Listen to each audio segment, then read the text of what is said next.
Hey there, and welcome to Crime for Sleep. I know you're having trouble falling asleep, so let me keep you company with true crime stories from around the world. Before we dive in, I'm curious, where did you first hear this one? If you enjoy these stories, don't forget to like, comment, and subscribe. Now get comfortable, and let's get into tonight's case. Story 1. My hand pulled away from the cool wooden rail. The scent of wet varnish lingered, a sharp reminder of the hours spent renovating. The stairs creaked beneath my weight, a sound I had grown accustomed to, yet it now seemed to resonate differently in the silence. My skin prickled as I reached the top, aware of a stillness that wasn't supposed to be. I turned instinctively, feeling the air shift as if disturbed by an uninvited presence. The color of the shadows had changed, and the familiar outline felt estranged. A coldness has taken root in my stomach, a dense and heavy stone that no amount of warmth can dislodge. It is a physical sensation, this constant, low-grade nausea, a companion to the chill that seems to seep from my own bones.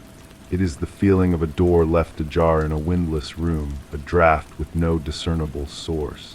I carry it with me, this internal winter, and it colors everything a shade of gray. The memory arrives not as a story, but as a fragment of sensation. The rough texture of cheap wool against my wrist, a taste in the air, metallic and sweet, like a copper penny placed on the tongue. These are the pieces I sift through, trying to find the shape of the thing that happened, or perhaps the thing that did not. There was a vase on the mantel, a simple, milky white thing, a curve of cool ceramic. I remember it clearly because it was the only object in the room that seemed to hold its breath. Everything else was in motion, a frantic, silent ballet of panic, but the vase was still. It was a focal point, an anchor in a churning sea. Later, I realized it was cracked, a hairline fracture running from its lip down to the base. I don't know when that happened. I cannot place the moment of its breaking. Was it before? Was it after? The sequence is a jumble, a deck of cards thrown into the air. A glance across a room, that is another shard of the memory, not a meeting of eyes, but an avoidance of one. A looking away that was too quick, too deliberate. It was a gesture that spoke of a shared secret, but the secret was one I was certain I did not possess. The eyes were wide, the pupils dark pools, and in them I saw not fear, but a kind of weary resignation. It was a look that said, "It is done." But what was done? The question coils in my mind, a serpent with no head, no tail. I recall the pressure of a hand on my shoulder, a comforting weight meant to steady me, but the fingers were too cold, the grip a little too tight. It felt less like support and more like a restraint, a silent command to remain exactly where I was, to not turn around, to not look. I can feel that cold pressure even now, a phantom brand on my skin. The sound comes back to me sometimes, usually in the dead of night when the house is at its most quiet. It is not a loud sound. It is a soft, wet sigh like fabric tearing under great strain. It is the sound of a breath being let out but not drawn back in. I try to place it in the chronology of that evening, but it floats, unmoored, a sound without a source. Did it come from outside, from the next room, from me? I have walked through the events 100 times. I have laid them out in neat, logical rows like evidence on a table. The arrival, the pleasantries stiff and formal, the offer of a drink declined, the conversation that looped in circles, never landing, never saying what it truly meant, the rising tension, a wire being pulled tauter and tauter, and then the break. But what was the break? My mind skitters away from it, a frightened animal. There is a blank space, a patch of fog. One moment there is a raised voice, a hand gesturing sharply, and then there is the silence. The profound, deafening silence that followed, and in that silence the coldness in my stomach was born. There is a detail that does not fit, a splinter in the smooth grain of the memory, a single red thread. It was caught on the edge of the rug, a vivid slash of color against the muted brown. I stared at it for a long time, wondering where it could have come from. No one wore red that day. I am sure of it. I would remember. It was a day of grays and navies. So where did the thread come from? It is a question that seems small, insignificant, but it unravels everything. It is the loose thread on the sweater, and if I pull it, the entire garment may come apart in my hands. The logical part of my brain, the part that still fights for dominance, insists on order.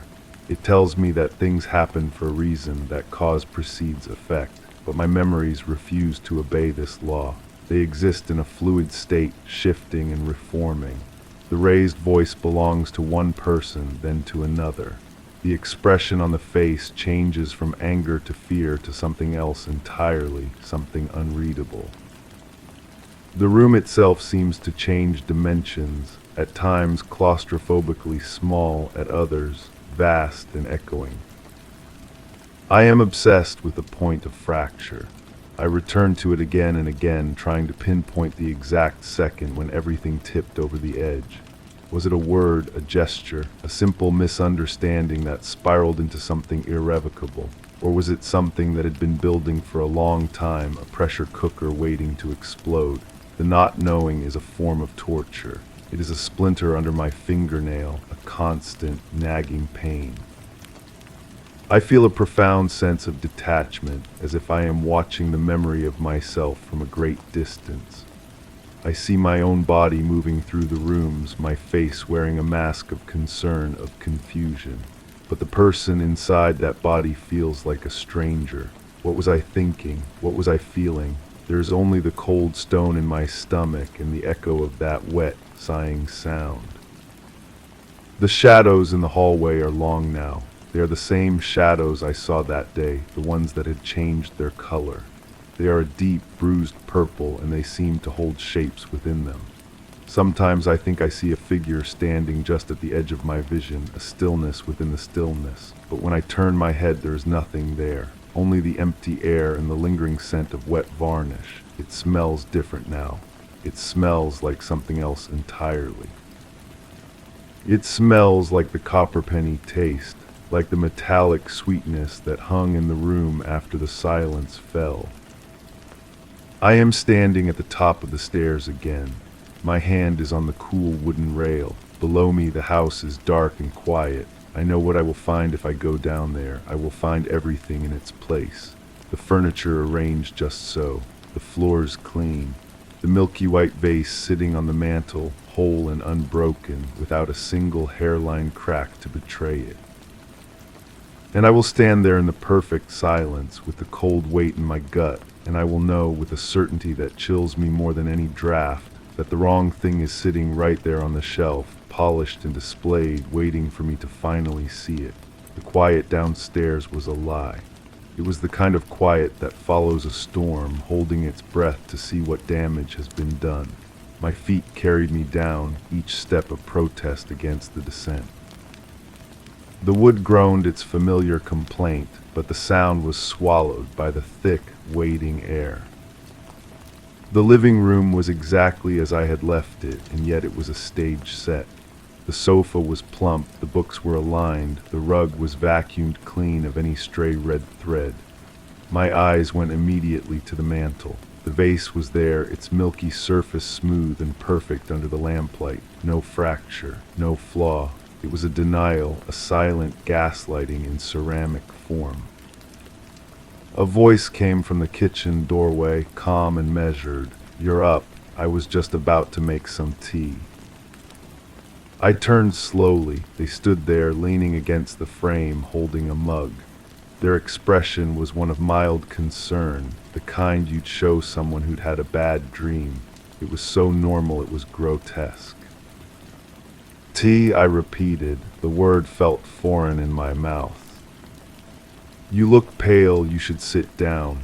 They took a step into the room, and my own step back was involuntary. Their eyes tracked the movement, and something in their placid expression flickered, a minnow darting in a still pond. It was gone in an instant. "I was remembering," I said, the words tasting like ash.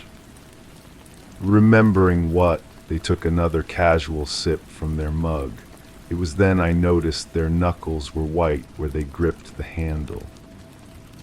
"The vase," I said, my voice low. "I remember it was broken." A soft, dismissive laugh. "That old thing, it's been up there for years. You must have dreamed it." They moved toward the mantel, reaching out to trace its curve with a finger. "See, perfect condition." But I wasn't looking at the vase anymore. I was looking at their sleeve. The cuff of their gray sweater was frayed just slightly, and caught in the loose fibers was a single, almost invisible strand of red thread. The cold stone in my stomach turned to ice. The metallic taste flooded my mouth, copper and sweet. The memory didn't come as a picture, but as a feeling, the pressure of a push, a sharp impact, the soft, wet sigh, and the look in their eyes before it happened. Not anger, not fear, it was pity. The silence stretched, taut and thin. They followed my gaze to their own cuff, and their hands slowly fell to their side. The pretense of normalcy began to drain from the room, leaving behind the raw, ugly truth of the shadows. "They'll be asking questions, you know," they said, their voice no longer pretending to be soft. It was just tired. "They'll want to know where she went." I could only stare, the pieces slotting into a horrifying new configuration. The red thread wasn't from her clothing. It was from the blanket, the one we kept in the trunk, the one they must have used to move her. The wrong thing wasn't on the shelf. The wrong thing was standing right in front of me, waiting for me to finally understand what we had done. The blanket. The thought was a key turning in a lock I didn't know existed. The image bloomed in my mind, stark and unforgiving. The rough, red wool of that old camp blanket, stored for picnics we never took, now serving a different, darker purpose. Its coarse texture against my wrist, that was the sensation. I hadn't been holding it. I had been helping to wrap it. The air left my lungs in a slow, shaky exhale. The person across from me watched, their face a careful mask of resignation. The pity in their eyes was for me, for the moment I would finally remember, for the burden I would have to pick up and carry again. "She fell," they said, the words flat, devoid of inflection. It was not an explanation. It was a script, a line we had agreed upon. My own voice, when it came, was a stranger's. "Did she?" The question hung between us, a challenge that shattered the last pretense. Their gaze hardened, the weariness replaced by a sharp, pragmatic glint. "Does it matter? The outcome is the same. The only thing that matters now is the story we tell." They took a step closer, and this time I didn't retreat. The cold in my stomach had spread, numbing me. "We tell it the same way, we always have." We, the word bound us together, accomplices in this silent, terrible pact. My eyes drifted back to the pristine vase. A lie sitting in plain sight, a whole, unbroken lie. I understood now. The fracture wasn't in the ceramic, it was in me. It was the hairline crack that had split my memory in two, allowing the truth to leak out slowly in bitter, metallic drops. "They'll ask," I whispered, echoing their earlier words. "And we will answer," they replied, their voice low and insistent. "We were both here, we both saw. It was a tragic accident, a loose stair rod. She lost her balance." Their eyes locked onto mine, demanding compliance, demanding I step back into the role I had apparently agreed to play. "You remember the stair rod, don't you?" And I did. I remembered the sound of it pinging loose, a sharp, metallic note that was the prelude to everything that followed. I remembered the look of shock on her face as her foot slipped. The memory was there, clean and simple, ready to be presented. A perfect, manufactured truth laid over the rotten core of the real one. I looked at my hands, they were clean. I looked at their hands, clenched around the mug.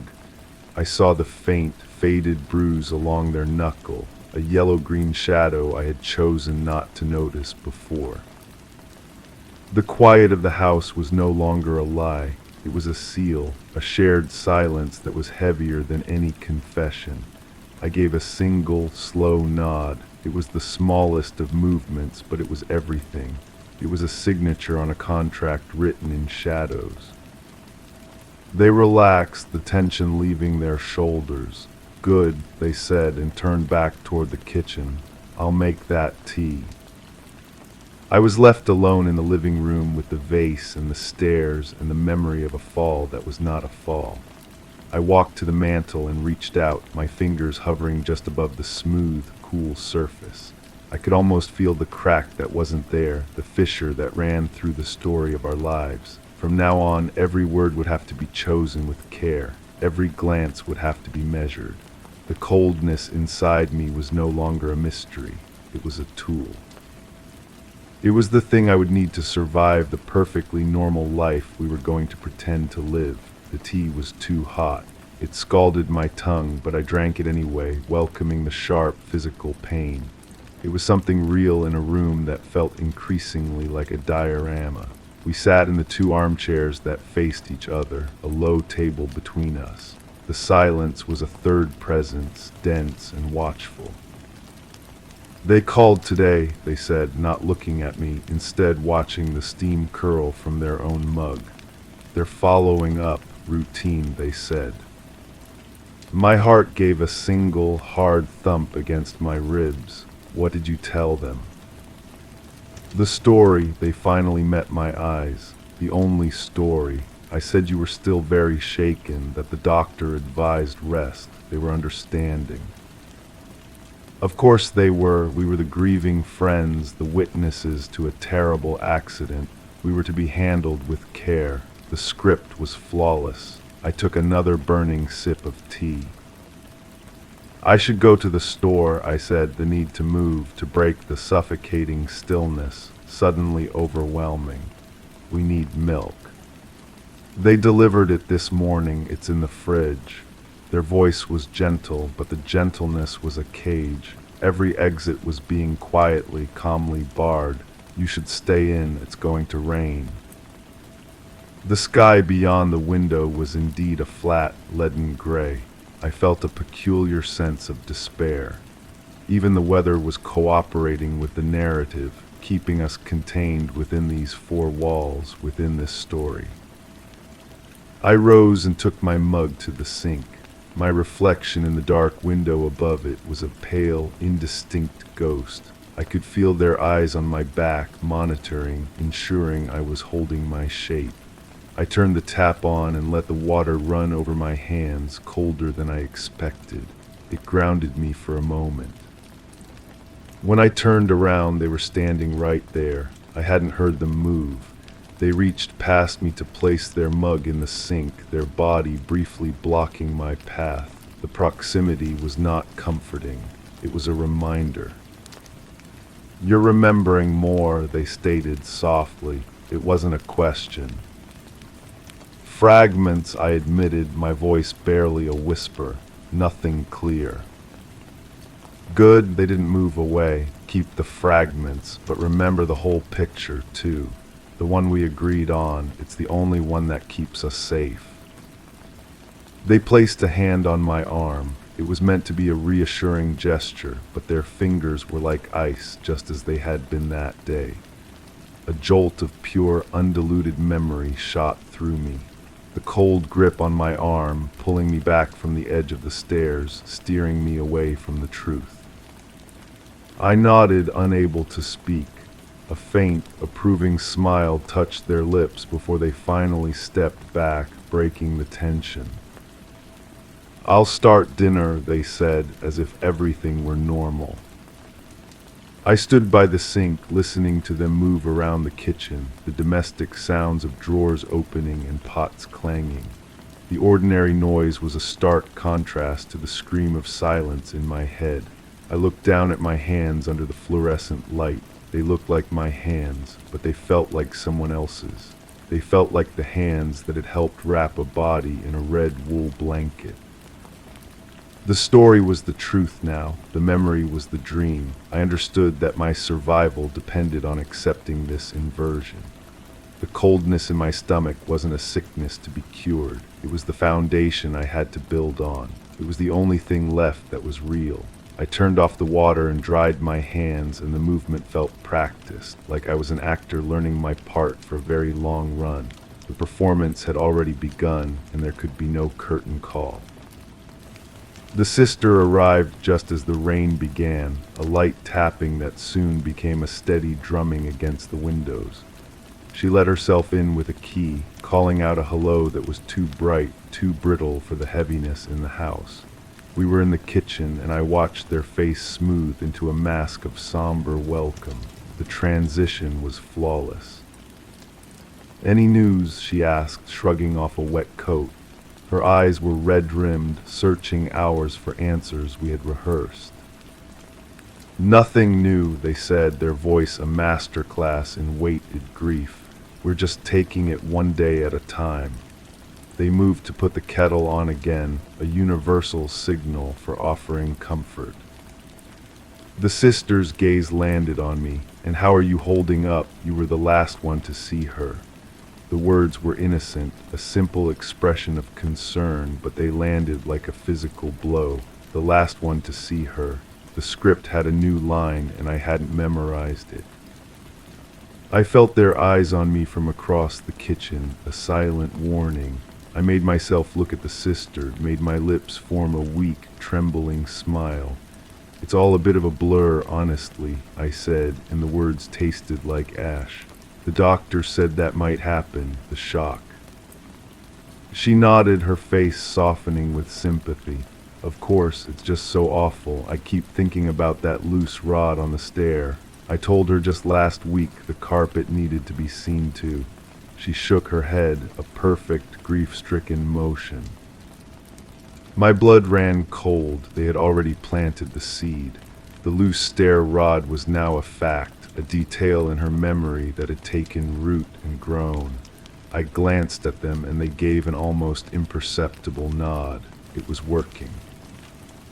The three of us drank tea. We spoke in hushed tones about arrangements, about the kindness of people, about the tragic randomness of it all. I contributed little, letting them steer the conversation. I watched the way they leaned forward to touch the sister's hand, the way their voice broke at just the right moment. It was a breathtaking performance.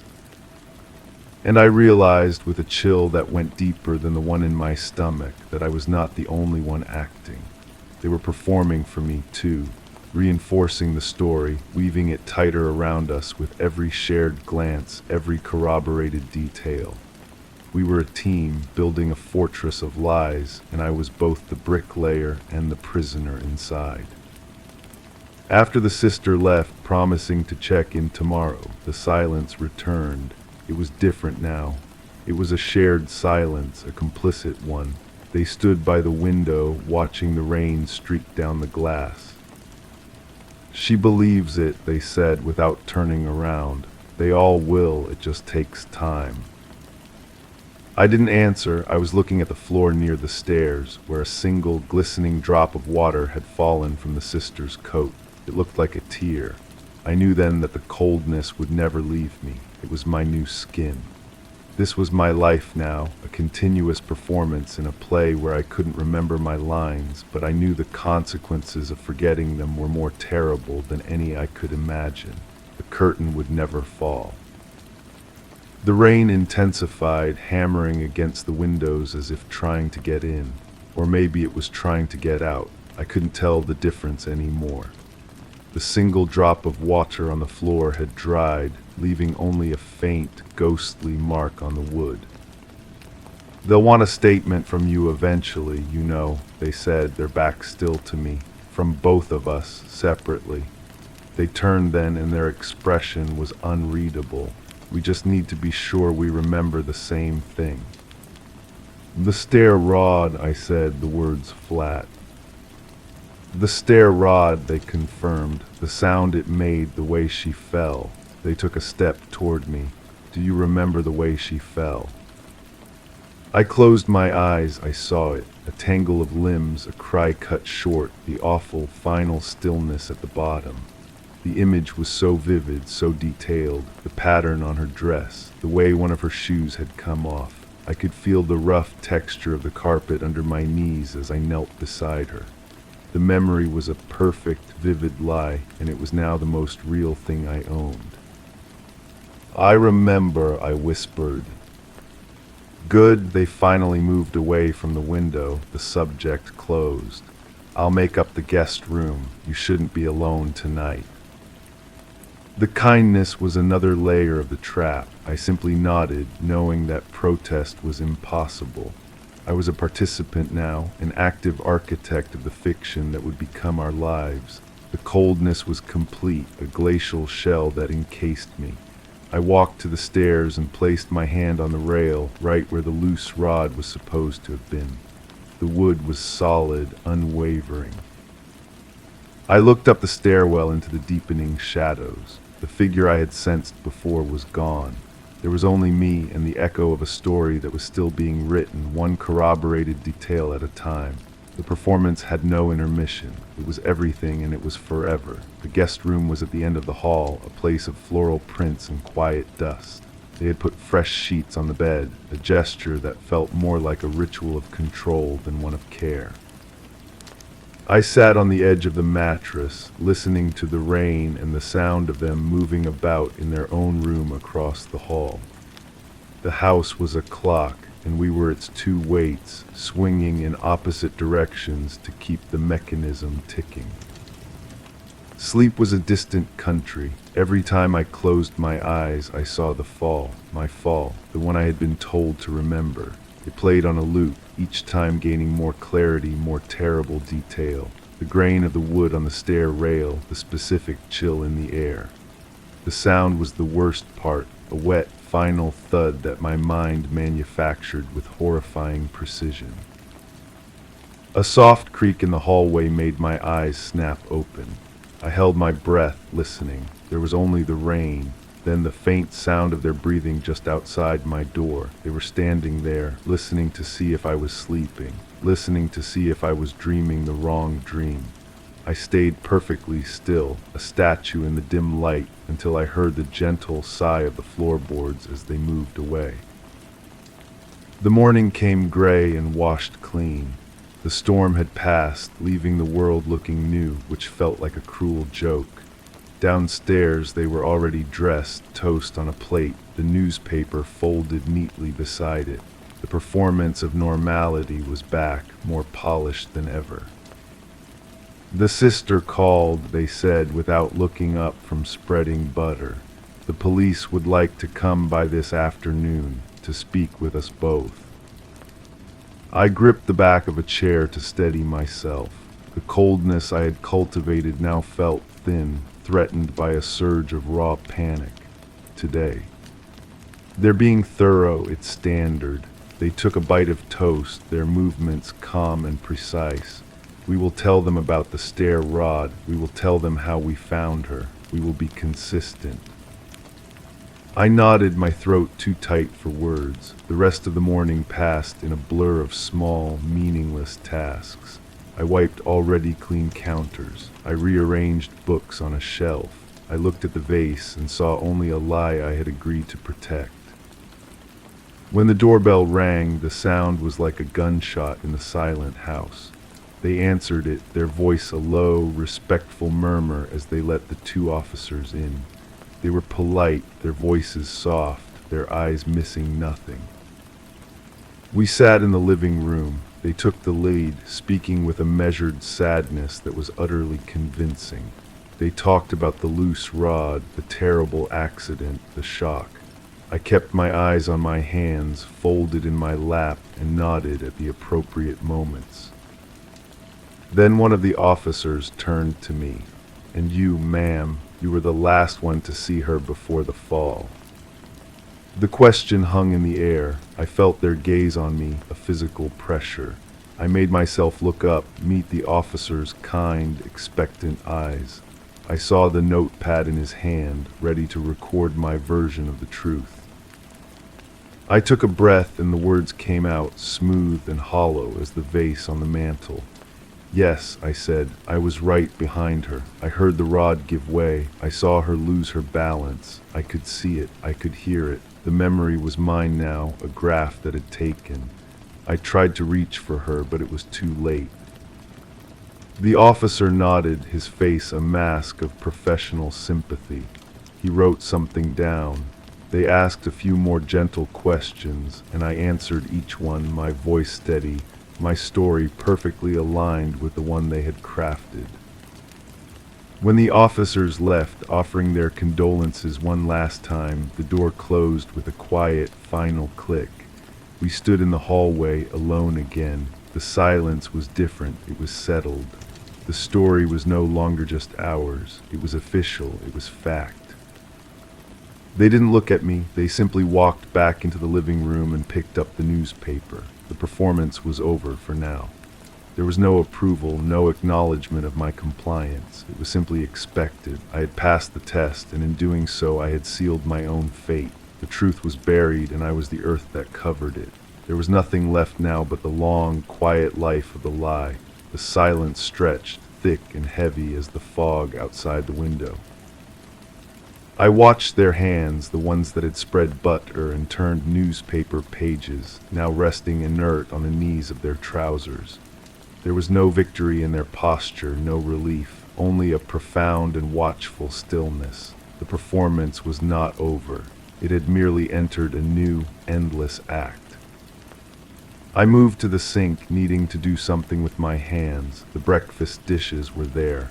I ran the water too hot, the steam clouding the window and hiding the world outside. I picked up a teacup, the one they had used. It was plain white porcelain, simple and sturdy. My fingers traced its smooth curve. And then, without warning, the cup slipped from my soapy hand. It hit the edge of the stainless steel sink with a sharp, high crack. It did not shatter.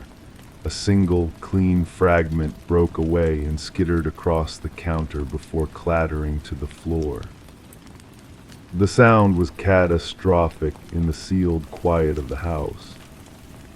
I froze, my breath caught in my throat. I could feel them behind me, their stillness now a focused, radiating intensity.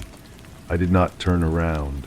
I simply stared at the broken piece of china on the tiles, a white crescent against the dark wood.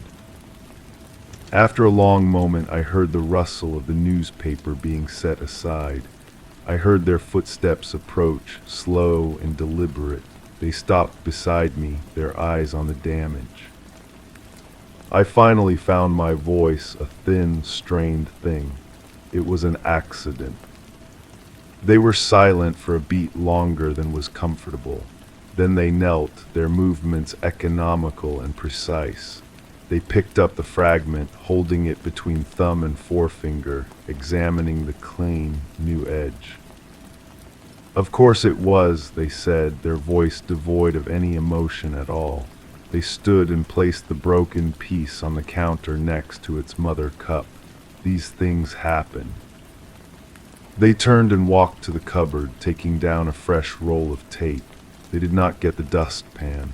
Instead, they carefully fitted the fragment back into place on the cup, holding it there with one hand while the other tore a strip of tape with their teeth. They wound the tape around the cup once, twice, binding the break, making it whole again in the most temporary and ugly way. They held the repaired cup out to me. The tape was stark and gray against the white porcelain, a visible scar. See, they said, good as new, it just requires a little care now. I took the cup from them. It was the same weight, but it felt entirely different, flawed, precarious, a testament to a break that could not be truly undone. They returned to their chair and their newspaper, leaving me holding the mended cup. The message was clearer than any words could have been. Nothing was ever just broken. Everything could be fixed, held together, made to function again. But the evidence of the damage would always be there, wrapped in tape for everyone to see. A constant reminder of the fragility of the story and the price of another accident. I placed the cup back in the cupboard, behind the others, where its taped seam was hidden in the shadows. It was my first independent act of preservation, the first of many. The sister arrived an hour later, her face a careful composition of concern. She carried a casserole dish covered in foil, the universal offering of sympathy. I took it from her, my fingers brushing against hers, and I felt nothing. The cold had reached my extremities. "I thought you could use a proper meal," she said, her eyes scanning my face for cracks. "You look pale." "They're not sleeping well," they said from behind me, their hand coming to rest on my shoulder. The touch was a brand, a claim. "It's been a difficult adjustment." The sister nodded, her expression softening. "I can only imagine." She stepped further into the house, her gaze drifting around the room, and I saw her notice the taped cup in the drying rack by the sink. Her eyes lingered on it for a fraction of a second too long, a tiny frown creasing her brow before she smoothed it away. I felt a jolt of pure terror. It was a mistake leaving it out, a flaw in the performance. But they were already speaking, their voice a gentle, explanatory murmur. A clumsy moment this morning. It was my grandmother's, sentimental value, you know. I couldn't bear to just throw the pieces away.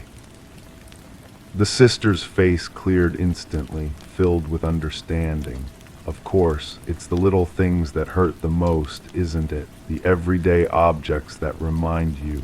She looked at me with a new depth of pity. "You must feel surrounded by ghosts." I managed a weak, grateful smile, the expression feeling like a poorly fitted mask. "Yes," I whispered, "everywhere." We sat with tea she had made, using the unchipped cups. The conversation was a soft, mournful hum about the funeral arrangements, the flowers, the weather. I contributed where I was expected to, my lines delivered with a hollow accuracy that seemed to satisfy everyone. I was an echo of their narrative, and echoes don't have opinions. When she left, promising to return the next day, the silence she left behind was absolute. They locked the door behind her and turned to me. The placid kindness was gone from their face, replaced by something colder and more calculating. "That was too close," they said, their voice low and even. "The cup, you need to be more careful. Every detail matters." "I'm sorry," I said, the apology automatic. "It was an accident." "The world is full of accidents," they replied. "We can't afford any more of them." They walked to the drying rack and picked up the taped cup. They held it for a moment, then without any change in expression, they opened the cupboard under the sink and dropped it into the trash. The sound of it landing on other debris was final. Some things can't be mended well enough to keep. They turned to look at me, and I understood the lesson perfectly. I was the thing that had to be mended well enough to keep. There would be no second chances. The performance had to be flawless every second of every day. There was no backstage, no respite. I was living inside the lie now, and the walls were closing in, leaving no room for error, no room for me. The rain began again, a soft, insistent patter that seemed to sync with the rhythm of my own dread. I stood staring at the closed cupboard under the sink, where the taped cup now lay among the coffee grounds and eggshells. Its dismissal was a verdict. I was to be perfect, or I would be discarded. The rest of the day was a series of small, precise movements. I cleaned what was already clean. I folded a blanket that did not need folding. I was a ghost in the house, haunting my own life. They watched me from their chair, a silent director ensuring their lead actor didn't forget the part. When evening drew in, they rose and went to the kitchen. I heard the familiar sounds of the kettle, the clink of 2 cups. They returned and handed one to me. It was one of the plain, unchipped ones. "Drink," they said. It was not a suggestion. I took the cup. The tea was hot, too hot, but I took a sip anyway, welcoming the scalding pain on my tongue. It was a feeling, something real amidst the numbness. "We need to talk about the funeral," they said, their voice conversational, as if discussing a grocery list. "What you will wear, what you will say to people, how you will behave." I looked at them over the rim of my cup. How should I behave? "Grieving," they said simply, but composed. "You are heartbroken, but you are strong for the family. You are grateful for the support. You are devastated by the tragic accident." They took a sip of their own tea. "You will not cry too much. That would seem theatrical. You will not cry too little. That would seem cold. It is a balance." I nodded slowly, another part to learn, another layer to the performance. "And you," I asked, "how will you be?" A faint, almost imperceptible smile touched their lips. It was the most terrifying expression I had ever seen. "I will be the picture of devastation barely held in check. I will be the rock that is slowly crumbling. It will be believable." They set their cup down. "We will be a study in shared grief, a perfect, tragic pair." The word perfect hung in the air between us. It was the only thing that mattered now. Perfect adherence to the story, perfect control. I finished my tea, the heat now gone from it, leaving only a bitter aftertaste. I stood to take the cup to the kitchen, but their voice stopped me. "Leave it." I set the cup back down on the table. They were still watching me, their eyes missing nothing. "Get some rest," they said. "Tomorrow will be a long day. The florist is coming in the morning and the vicar in the afternoon." I turned and walked toward the stairs. Each step felt heavier than the last. As I placed my hand on the banister, my eyes were drawn to the bottom step, to the spot where she was meant to have fallen. The carpet was pristine, showing no evidence of the violence it had supposedly witnessed. I climbed the stairs to the guest room and closed the door behind me. I didn't turn on the light. I stood in the dark, listening to the house settle, listening to their quiet movements downstairs. I was a prisoner in a play with only one act, and tomorrow the audience was coming, and I had to give the performance of my life. The morning of the funeral arrived, a day of polished silver and hushed voices. I put on the black dress they had laid out for me. It was a little too big, and I wondered briefly who it had belonged to before. The fabric smelled of mothballs and neglect. They came into the room without knocking to inspect me. Their eyes moved over me, critiquing the picture I made. They reached out and adjusted the collar of the dress, their fingers brushing against my neck.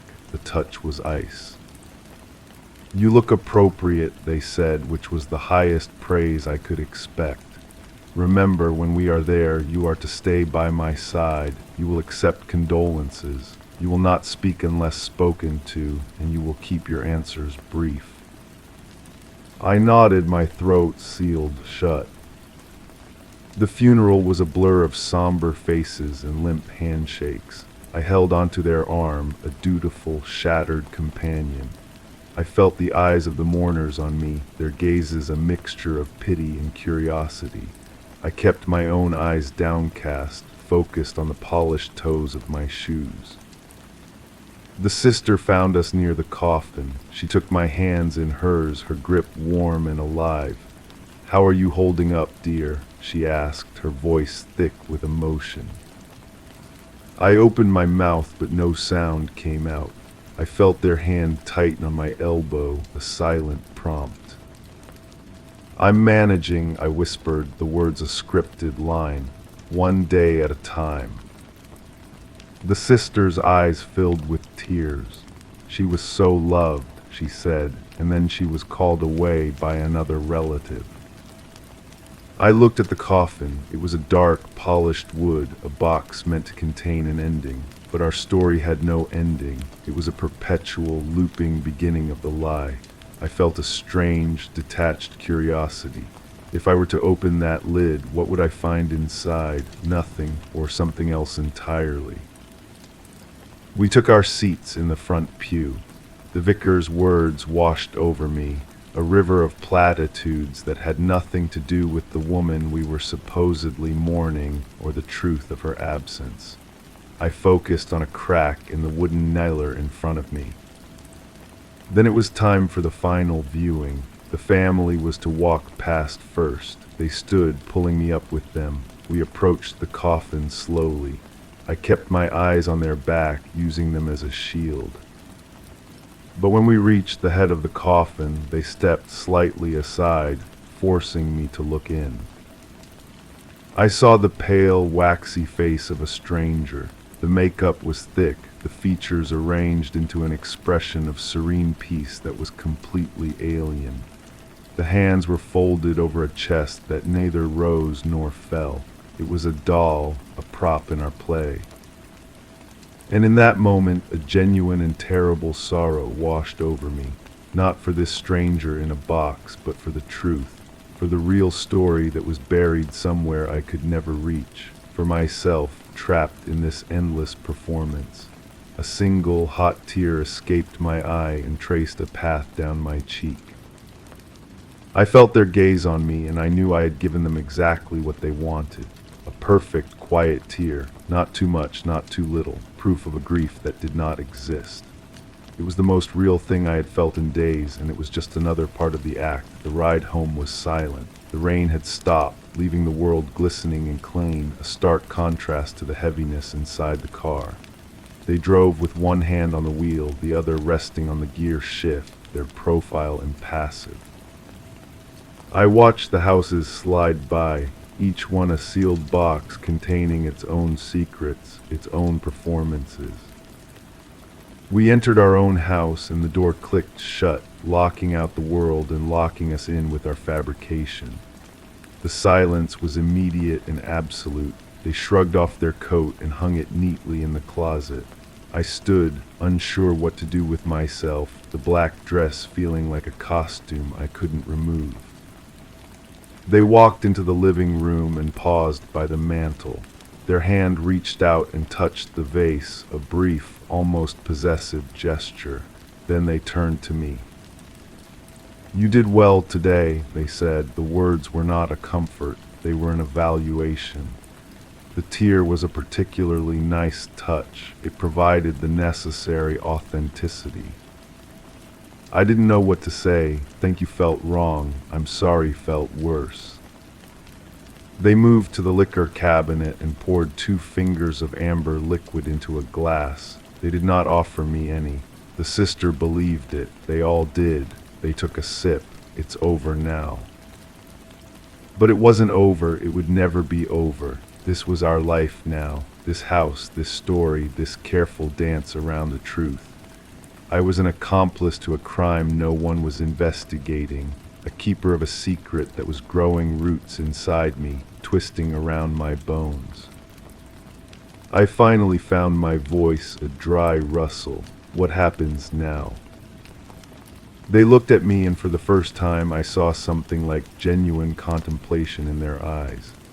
"Now," they said, setting the glass down with a soft click, we live our lives as the grieving, respected household. We tend the garden, we accept dinner invitations, we become a part of the scenery. In time, people will stop watching so closely. In time, it will simply be the truth." They walked towards the stairs, leaving me standing alone in the middle of the room. They paused on the bottom step, their hand resting on the same banister I had examined the night before. "Oh," they said, as if remembering something unimportant, "I took the liberty of having a carpenter come tomorrow to fix that loose stair rod. We can't have any more accidents, can we?" Then they continued up the stairs, leaving me in the silent, perfect house. I looked at the step, knowing the rod wasn't loose, knowing it never had been. The repair would be one more layer of the truth, one more nail in the coffin of what really happened. I was alone with the vase, the stairs, and the lie, and I understood that my life had become a monument to a fiction, and I was its sole, silent caretaker. Story 2. The gentle hum of the refrigerator underscored the morning silence as sunlight filtered through the lace curtains, casting intricate patterns across the floor. The air was crisp with the scent of lemon polish, but the muted thud from upstairs was a discordant note in the symphony of domestic calm. On the hallway runner, a trail of fine pebbles like secret breadcrumbs led to the stairs, each step downward erased by an unseen hand. As I ascended, a draft whispered past, carrying with it a sensation that something vital had been left undone, and that something was poised to unravel. My hand found the smooth, worn wood of the banister, a familiar comfort that now felt like a connection to a past I no longer understood. The pebbles were not pebbles at all, I saw upon closer inspection, but coarse, dark grains of sand, the kind you find at the bottom of a rowboat or caught in the treads of heavy work boots. They were utterly foreign here in this landlocked house of waxed floors and lace. The silence upstairs was different from the silence below. It was a held breath, a waiting. The door to the room at the end of the hall was ajar, just as I had left it. The room was a study in order, a place for quiet contemplation.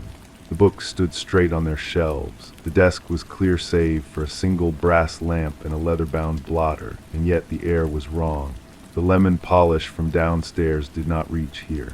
Instead, a faint metallic tang lingered, a scent like old coins or a distant electrical storm. It was a smell that belonged to the city, to rain on hot pavement, not to this quiet room. The window was closed, the latch secure. The thud had come from here, I was certain of it, but nothing was out of place. Nothing except for me, standing in the center of the room, my own breathing the loudest sound. Later, over a cup of tea that had gone cold untouched, I mentioned the sound to them. They were sitting across from me, their features arranged in a mask of calm concern. They said they had heard nothing. They had been reading in the sunroom, they said, and the house was perfectly quiet. Their voice was even, their words logical, but their eyes, for a fraction of a second, did not engage with mine. They looked at a point just over my shoulder, at the wall behind me, as if checking the stability of the world I was describing. It was a glance I had seen before, a fleeting disconnect I had always attributed to distraction. Now it felt like a calculation. I began to notice other things, a scuff mark on the baseboard in the hall that I was sure had not been there the day before. A single long strand of hair, darker than mine, caught in the bristles of the hairbrush on the shared bathroom counter. Small things, insignificant things, but they accumulated like the grains of sand on the runner, each one a tiny weight on the scale of my sanity. I started to listen more intently to the sounds of the house, straining to hear past the hum of appliances and the settling of old timber. I would wake in the deepest part of the night convinced I had heard the soft click of a door closing, only to find every entrance shut fast, every lock engaged. I found myself retracing my own steps, questioning my own routines. Had I brought the sand in myself, tracked it from the garden? Was the metallic smell a phantom, a memory triggered by some unconscious stress? The doubt was the most unsettling part. It was a slow seepage, a quiet corrosion of my own certainty. Their reassurances became a constant, gentle pressure. They suggested I was tired, that I was working too hard, that my imagination was getting the better of me. Their logic was a polished surface, and my suspicions were the clumsy fingers leaving smudges all over it. The turning point was not a shout, it was a whisper. It was not a discovered weapon or a damning piece of evidence. It was a chipped tile. I was in the cellar, searching for a specific box of old photographs, a need for tangible proof of a happier, simpler time gripping me. The air down there was cool and smelled of damp earth and concrete. My flashlight beam jumped across jars of preserves and forgotten furniture, and then it caught the edge of a loose floor tile near the far wall. It was a section of the cellar I rarely had cause to visit. Kneeling, I worked my fingers around the edge. It lifted away easily, as if it had been removed many times before. Beneath it was not earth, but a small, hollowed space, and in that space lay a bundle of cloth. My heart was a frantic drum against my ribs. This was it, the answer, the proof. With trembling hands I unfolded the cloth. It was a work shirt, heavy and faded, and it was stiff in places, stiff with a substance that had dried to a dark, rusty brown. The metallic scent from the study rose from it, faint but unmistakable. But it was the sight of the shirt itself that stopped my breath. It was theirs. I had bought it for them myself years ago. I remembered the feel of the fabric, the particular shade of blue, the way the collar was slightly asymmetrical. I did not scream, I did not run. I sat back on my heels on the cold cellar floor, the shirt lying in my lap like a sleeping animal. The world did not shatter, it simply reconfigured itself into a new, more horrifying shape. Every kind word, every gesture of concern, every logical explanation now took on a different hue. They were not reassurances, they were manipulations. The careful calm was not peace, it was control. The gaze that avoided mine was not distraction. It was a conscious effort to build a reality where I was the unstable one, the one who heard things, who imagined things. I was not a partner, I was a project, a problem to be managed, a story to be contained. I placed the shirt back in its hiding place. I replaced the tile. I climbed the stairs, each step heavier than the last. When I emerged into the kitchen, they were there, humming softly while preparing a meal. They looked up and smiled, a perfect picture of domestic tranquility. Their eyes met mine, and this time they held my gaze. They asked if I had found what I was looking for. I said that I had not. My voice sounded far away, calm. The lie came effortlessly, a necessary tool for survival. I understood then that the crime was not a single act of violence I had somehow missed. The crime was the atmosphere. It was the slow, patient construction of a cage made of my own doubt. The guilty party was in the room with me, smiling, and the investigation was not about what had happened, but about what was happening right now in the silent space between our words. The truth was not a thing to be discovered, but a poison I had already swallowed. The unraveling was not poised to begin. It was already complete, and the only thing left to do was to decide how long I could pretend not to see the threads scattered all around my feet. I looked at their hands, at the way they deftly sliced a tomato, the knife moving with a steady, practiced rhythm. I saw no tremor, no flicker of the secret they kept. My own hands felt numb, detached from my body. I moved to the sink, pretending to wash the cellar's dust from them, the cool water a shock against my skin. The question hung in the air, simple and lethal. Had I found what I was looking for? They meant the photographs. I had found something else entirely. The normalcy of the scene was a stage set, and I was the only audience member who knew the play was a tragedy. Yes, I said again, my voice finding a strange, steady register I didn't recognize as my own. Just some old tax records, nothing important. I dried my hands on a towel, focusing on the mundane texture of the cotton. They nodded, their smile not faltering. "You work too hard," they said, their tone dripping with a concern that now felt like a narcotic, something designed to put me to sleep. "You should rest. Let me finish this." It was the same script, the same lines we had spoken 100 times before, but now I heard the subtext, the careful direction. Rest, be quiet, be manageable. I nodded, a slow, deliberate movement, and turned to leave the kitchen. As I did, my eyes swept over them one more time, a covert search for a crack in the performance. And I saw it, a tiny thing, almost nothing. The collar of their shirt was tucked unevenly, a small triangle of fabric bent inward. It was the same kind of careless detail they would have immediately corrected on me, a point of gentle teasing about my lack of attention. But on them it was a flag, a sign that their focus was elsewhere, that the effort of maintaining the fiction was requiring all their concentration. They were not perfect. The facade had a flaw. I walked out of the kitchen and into the living room, my steps measured. I did not go upstairs. I sat on the sofa, picking up a book from the side table. I held it open on my lap, but the words were just black marks on a page. My mind was racing, plotting the contours of this new, terrifying landscape. I was a prisoner, but my jailer did not know I had found the key. The balance of power had shifted in the silence of the cellar. They believed I was still blind, still pliable. That was my only advantage. The rest of the day passed in an excruciating pantomime. I drank the tea they brought me. I made conversation about trivial things. I laughed at the right moments, a hollow sound that echoed in my own ears. I was a ghost in my own home, observing the life I had thought was mine.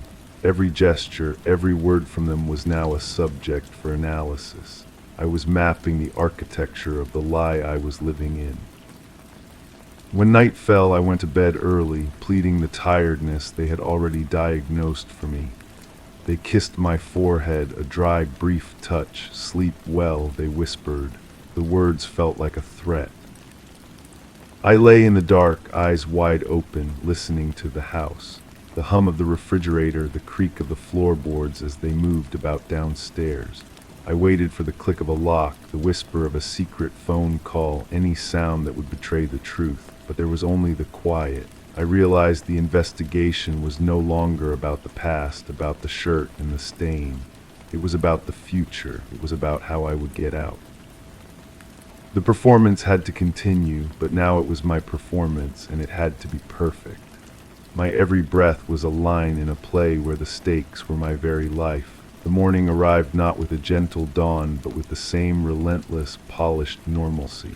I dressed in clothes they had laid out for me, a soft sweater and comfortable trousers, an outfit chosen for a docile day at home. I ate the breakfast they prepared, each bite of toast like sawdust in my mouth. My performance was a fragile thing, a soap bubble that could pop with one wrong word. They mentioned a trip to the market, a mundane errand that suddenly felt like a reprieve. I need to make a list, they said, turning toward the notepad by the phone. In that moment, their back to me, I let my eyes dart around the kitchen, searching for anything, a weapon, a tool, a forgotten set of car keys. My gaze landed on the knife block. The handle of the chef's knife, the one they had used to slice the tomato, was protruding slightly. My heart hammered against my ribs. It was an opportunity, a variable they hadn't controlled. As they scribbled on the pad, humming that same soft tune, I moved with a silence I didn't know I possessed. I drifted to the counter, my hand brushing against the cool, worn wood. My fingers curled around the handle. It was heavy, solid, a real thing in a world of illusions. Just a quick, smooth motion, and it was concealed within the wide sleeve of my sweater, the cold steel a shocking brand against my skin. The weight of it pulled at my arm, a constant, grim reminder of what I had done, of what I might have to do. They turned around, list in hand, their smile never wavering. "Ready?" they asked. I nodded, my arm held carefully at my side. The knife felt like it was screaming its presence into the quiet room, but they noticed nothing. Their perception, I understood now, was limited to the narrative they had written. A nervous, tired partner did not steal knives. They saw only what they expected to see. The drive to the market was a study in quiet torture. Sunlight streamed through the car windows. They talked about the garden, about the roses that were beginning to bloom. I made sounds of agreement, my right hand resting on my thigh, my left arm cradled in my lap, keeping the hidden blade steady and still. I watched their hands on the steering wheel, capable and calm, and I wondered what those hands had done. The question was no longer abstract. It was a physical pressure against my wrist. We parked, they killed the engine and turned to me. "I'll just be a moment," they said. "You look pale. Wait here, rest." It was an order disguised as kindness, a way to keep me contained, passive in the car. They leaned over to kiss my cheek, and as they did, their body blocked the view from the windshield. Their free hand, the one not holding the list, came to rest on my knee. It was a possessive gesture, a claiming. The smile was still on their face, but their eyes were flat and hard, like stones at the bottom of a river. In that fraction of a second, the performance dropped and I saw the sheer, unadorned will to control. It was the most honest moment we had shared in months. Then it was gone. They were pulling away, the concerned partner once more. They got out of the car and walked toward the market entrance, a picture of ordinary errand running. I watched them go, my blood running cold. The shape of the knife was a hard line against my arm. I knew with a certainty that was as deep and cold as the cellar floor that I could not go back into that house. The performance was over. The curtain had to fall. My hand closed around the knife handle, pulling it from my sleeve. I looked at the ignition. The keys were gone. Of course they were. They had thought of everything, but they had not thought of this. They had not thought I would break the script so completely. I opened the car door and stepped out into the bright, noisy parking lot. The sun was warm on my face. People pushed carts past, arguing about groceries, laughing on their phones. The ordinary world was bustling all around me, a lifeboat I had to reach. I did not run. I walked with purpose, the knife held tight against my leg, concealed by the fold of my sweater. I was moving toward the busy road at the edge of the lot, toward the stream of traffic that led away from here. Each step was a decision. Each step was a fracture in the perfect world they had built for us. I did not look back. I knew they would be emerging from the market soon. I had to be gone before the next act began. The pavement was hot under my thin shoes, a stark contrast to the cool, controlled air of the car. Each car that passed was a potential escape, a blur of faces that didn't know me, that couldn't possibly be part of their design. The sound of the traffic was a roar, a beautiful, chaotic noise that drowned out the memory of the house's quiet hum. I kept my head down, my hair falling across my face like a curtain, my grip on the knife a secret pact with myself. A horn blared, sudden and close. I flinched, my heart leaping into my throat. I hadn't been looking, lost in the terrifying calculus of my flight. A delivery truck had swerved to avoid me, the driver shouting something I couldn't hear over the blood pounding in my ears. The moment of shock passed, and with it the last vestige of hesitation. I started to run, not a panicked sprint, but a determined, steady jog, weaving through the parked cars toward the sidewalk. I risked one glance back. The market doors slid open and they stepped out, a reusable bag in one hand, a bunch of green kale visible at the top. They were scanning the parking lot, their expression first confused, then sharpening into something else entirely. Their eyes locked onto me, a predator sighting prey that had inexplicably broken from cover. The calm mask was gone, replaced by a look of pure, undiluted intensity. They dropped the bag. The kale splayed out on the asphalt like a sad green star. They began to move, not running yet, but walking with a terrible, swift purpose, cutting diagonally across the lanes of parked cars. They were calculating the shortest path to intercept me. I turned away and pushed forward, my breath catching. The sidewalk was just ahead. I merged with the flow of pedestrians, a current of strangers. I let it carry me, my shoulder brushing against a man talking on his phone, my feet falling in step with a woman pushing a stroller. I was a leaf in a stream, anonymous. I heard my name, their voice cutting through the city noise was not a shout. It was a call, calibrated to sound concerned, reasonable. A call meant for a confused loved one, not a fleeing prisoner. People nearby glanced around, looking for the source of the distress. I kept my eyes fixed straight ahead, my pace unbroken. To stop would be to surrender. To look back would be to acknowledge the connection. I reached a crosswalk just as the light turned red. A crowd gathered at the curb, waiting. I slipped into the middle of them, feeling exposed. I could feel them getting closer. I didn't need to see them to know it. The pressure of their gaze was a physical thing on the back of my neck. The knife in my hand was slick with sweat. The light changed. The crowd surged forward. I moved with it across the hot black asphalt. Halfway across, a hand closed around my upper arm. The grip was firm, familiar, and utterly terrifying. "There you are," they said, their voice a low, intimate murmur meant for my ears alone. The concern was a veneer over steel. "You wandered off. I was so worried." To the people around us, it must have looked like a reunion, a caring partner finding their disoriented other half. I turned my head. Their face was a masterpiece of relieved anxiety, but their eyes held a warning that turned my blood to ice. My free hand, the one holding the knife, was trapped between our bodies. I could feel the hard line of it pressed against my own ribs. It was now or never. The performance was over. I looked at them, really looked, and for the first time I let them see the truth in my eyes. I let them see that I knew. The facade in their own eyes flickered, just for an instant, revealing the shock and the rage beneath. I twisted my arm not to break free, but to angle the knife. I didn't plunge it into them. Instead, I dragged the point down hard across the back of their hand that held me. It was a shallow cut, but a shocking one. They gasped, their grip loosening in pure, stunned reflex. It was all I needed. I tore my arm away and plunged into the moving crowd on the other side of the street, not running, but walking faster than I ever had, disappearing into the multitude, leaving them standing at the crosswalk, clutching their bleeding hand, their perfect world finally publicly bleeding with it. The city swallowed me whole.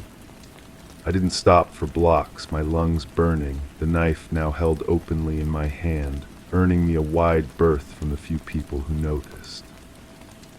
I finally ducked into the mouth of a narrow alley between two brick buildings, slumping against the cool, gritty wall. I bent over, hands on my knees, and tried to breathe. The scent of garbage and wet concrete was a strange kind of freedom. I looked at the knife. A faint smear of blood, their blood, marked the steel near the tip. I wiped it clean on the rough brick, the action methodical, final. The weapon was no longer a hidden threat, but a known quantity, a part of my new reality. I tucked it into the waistband of my trousers, the cold metal a constant reminder against my skin. I had no plan, no money, no phone, just the clothes I was wearing and a stolen knife. The enormity of it threatened to crush me. I was a ghost, a person who had just stepped out of one life and had not yet entered another. The familiar walls of the house, however gilded the cage, had been a known entity. This was chaos. But it was my chaos. I pushed myself away from the wall and walked to the end of the alley, peering out onto a quieter street. A bus hissed to a stop at a corner, its doors folding open. Without thinking, I moved toward it, climbing the steps and muttering to the driver that I had lost my pass. He waved me on with an impatient hand, his attention elsewhere. I found a seat near the back and watched the city slide by the window. Every face that looked remotely like theirs sent a jolt of ice through my veins. Every reflection in the glass was a potential threat. I knew they wouldn't give up. The public display, the cut, the defiance, it was an unraveling they could not allow. Their entire world depended on my compliance, on the story of my instability. Now I was out in the world, armed with the truth and a knife, and that made me the most dangerous thing imaginable to them. The bus rolled on, carrying me farther from the market, from the house, from them. I didn't know where it was going, and for the moment I didn't care. The motion was enough. The decision had been made back at that crosswalk. The only direction that mattered was away.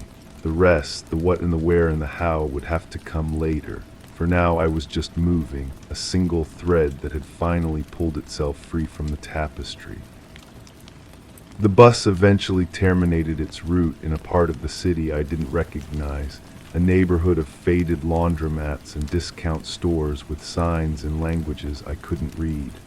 I got off, the knife a cold comfort under my sweater. The sun was lower in the sky now, casting long shadows. The chill in the air was no longer just from fear. I needed to get off the street. I needed to think. A small public park, little more than a square of tired grass and a few benches, offered a semblance of shelter. I chose a bench partially hidden by a large, overgrown shrub and sat down, my body trembling with adrenaline and exhaustion. The sounds of the city were different here, less frantic, more residential. A woman on a neighboring bench tossed crumbs to a cluster of pigeons.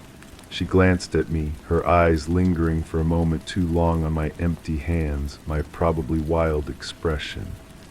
I looked away, pulling my sleeves down over my hands. Every casual glance felt like a searchlight.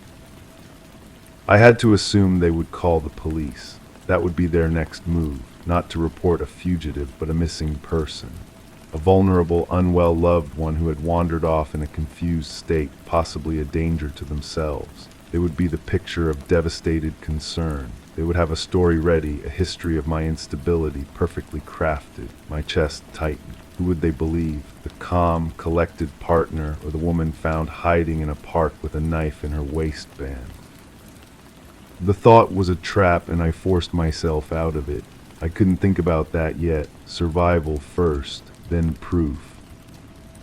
As dusk began to settle, turning the sky a deep purple, the woman with the pigeons left. The park emptied. The streetlights flickered on, casting a weak orange glow. The cold became a real physical problem. My sweater was not enough. I stood up, my joints stiff, and started walking again with no destination, just a need to keep moving to generate warmth.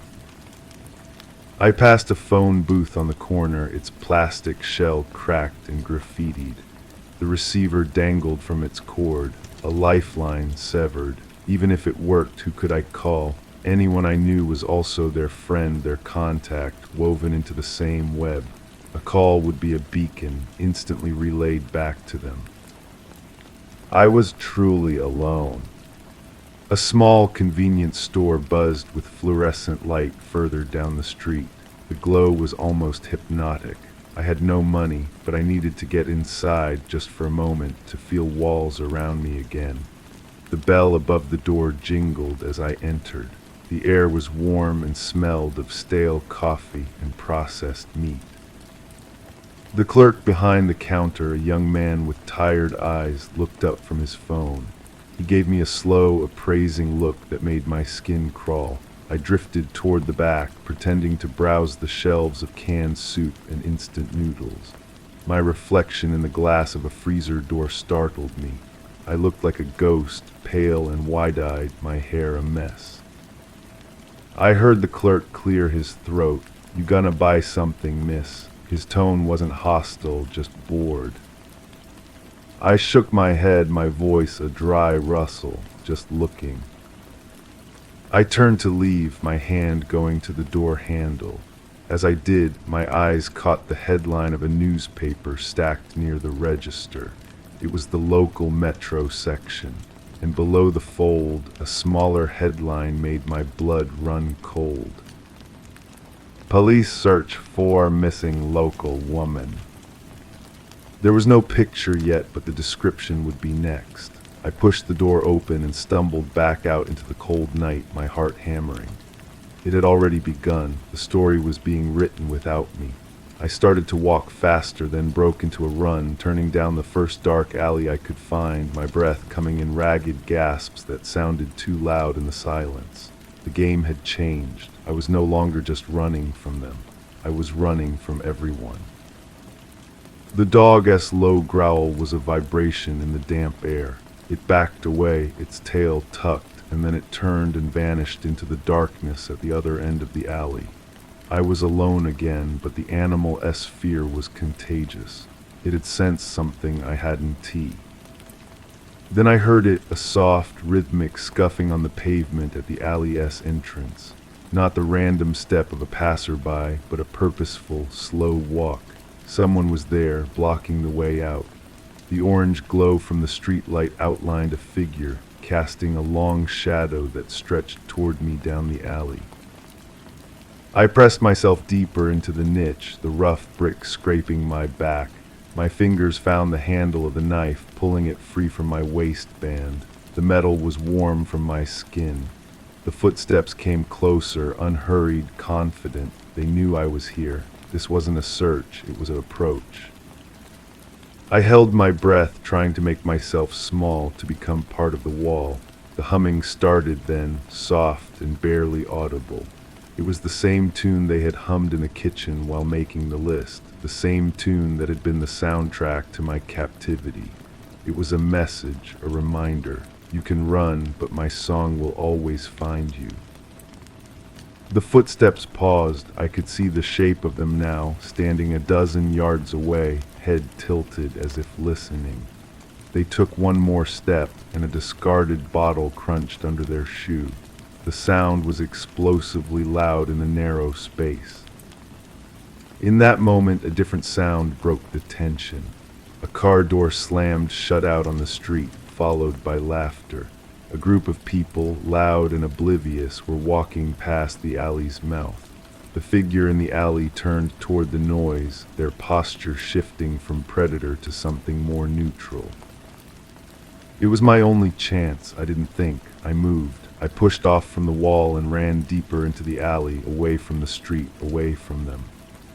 I heard a sharp intake of breath behind me, a hissed word I couldn't make out. I didn't look back. The alley turned sharply, opening onto a poorly lit residential street. I sprinted across it, my lungs on fire, and ducked into another walkway between two houses. I didn't stop until I was 3 blocks over, crouched behind a row of overflowing trash cans, my whole body shaking. I had escaped again, but the margin was vanishingly thin. They were adapting their script, moving from a narrative of concern to one of direct pursuit. The newspaper, the police, and now them physically hunting me. The net was closing. I couldn't keep running blindly. I needed a destination. I needed a plan. I needed to stop being the prey and start being the threat. The knife was still in my hand. I looked down at it, and for the first time the thought wasn't about defense. It was about attack. The story wasn't theirs to write alone anymore. The library was a fortress of quiet, a different kind of silence than the one in the house. This silence was full of whispers and the soft rustle of pages, a collective breath held in contemplation. I moved through the stacks, my senses heightened, expecting to see them behind every shelf. The fluorescent lights hummed overhead, a sterile sound that felt safer than the hum of home. I found an empty carrel in a corner, tucked away from the main aisles. My first goal was information. I needed to see the story they were telling. The public access computers required a library card I didn't have. An elderly man was logging off at a terminal nearby. I slid into his seat the moment he stood up, before the screen could fully lock. My fingers hovered over the keyboard, trembling. I typed my name into a search engine. The results loaded, a cascade of concerned posts from friends on social media sharing the missing person bulletin. My college alumni page had a post from my partner pleading for any information. The narrative was flawless. I was described as fragile, grieving, likely confused, and in need of my medication. The comments were a river of sympathy for them and well wishes for my safe return. It was a masterpiece of manipulation, and it was everywhere. Then I found the official police bulletin. There was my photo, a smiling picture they must have provided, taken in our garden. The description made my skin crawl. Maybe disoriented and paranoid, approach with caution and contact authorities immediately. They had not just made me a victim, they had made me a threat. Anyone who saw me would now see a dangerous, unwell woman. A wave of nausea passed over me.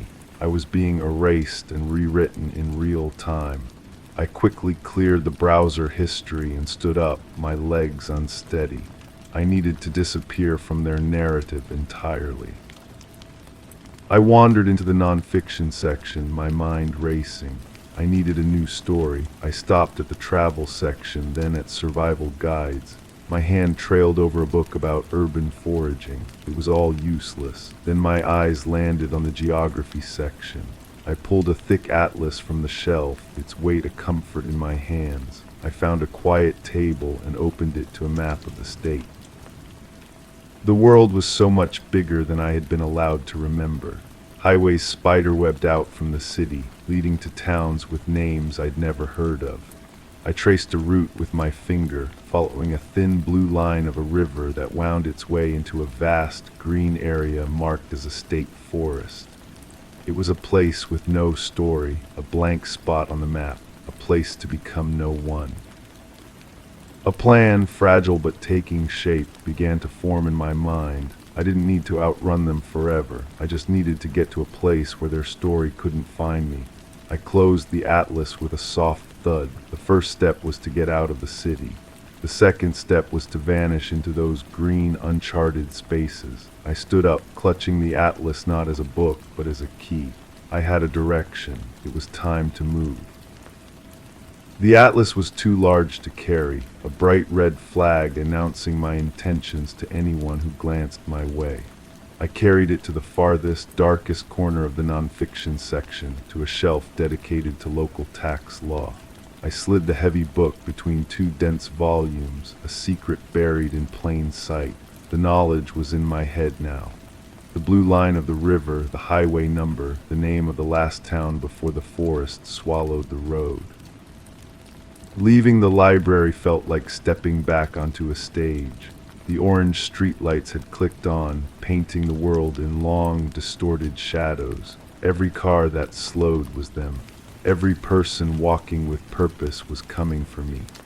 I pulled my sleeves down over my hands and kept my head low, walking with a direction I hadn't possessed before.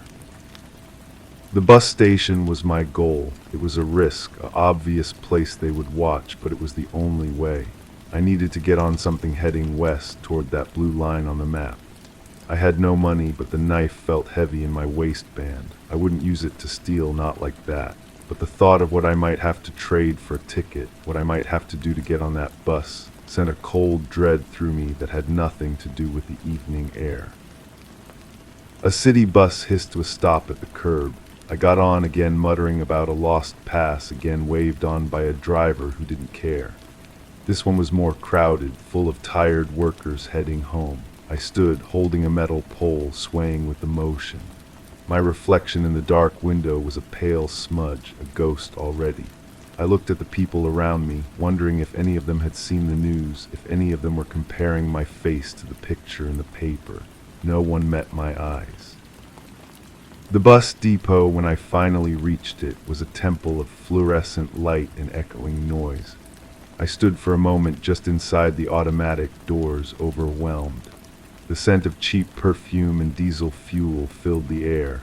Boards listed arrivals and departures, cities and times. I scanned for the one I had memorized. There, a bus left for Ellsworth in 45 minutes, gate 12. I needed a ticket. I moved away from the main flow of people toward the dimmer, quieter end of the terminal where the restrooms were. A man sat on a bench, his head in his hands, a worn duffel bag at his feet. He looked broken. Another man leaned against a wall near the phone booths, watching the crowd with a flat, calculating expression. He saw me looking, and his gaze sharpened, a predator recognizing another. My hand went to the knife. This was it. This was the moment. I could walk over there. I could offer the one thing I had left in trade for the money I needed. The thought made me physically ill. I took a step back, my heart hammering against my ribs. There had to be another way. I turned and hurried into the women's restroom, pushing into a stall and locking the door behind me.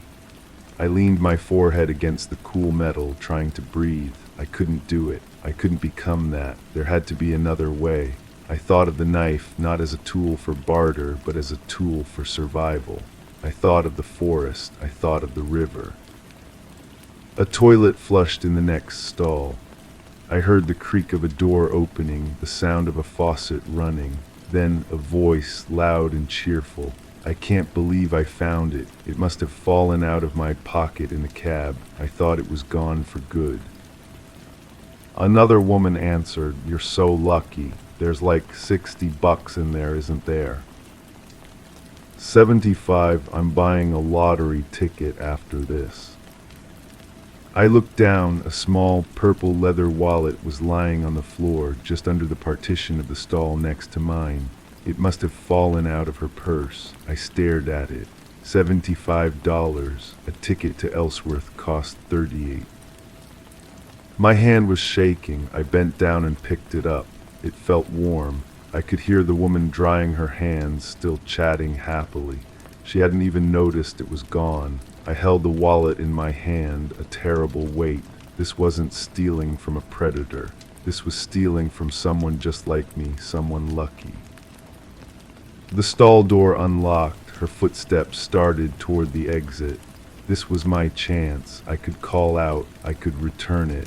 I could be a good person in a world that was trying to paint me as a monster. But good people got caught.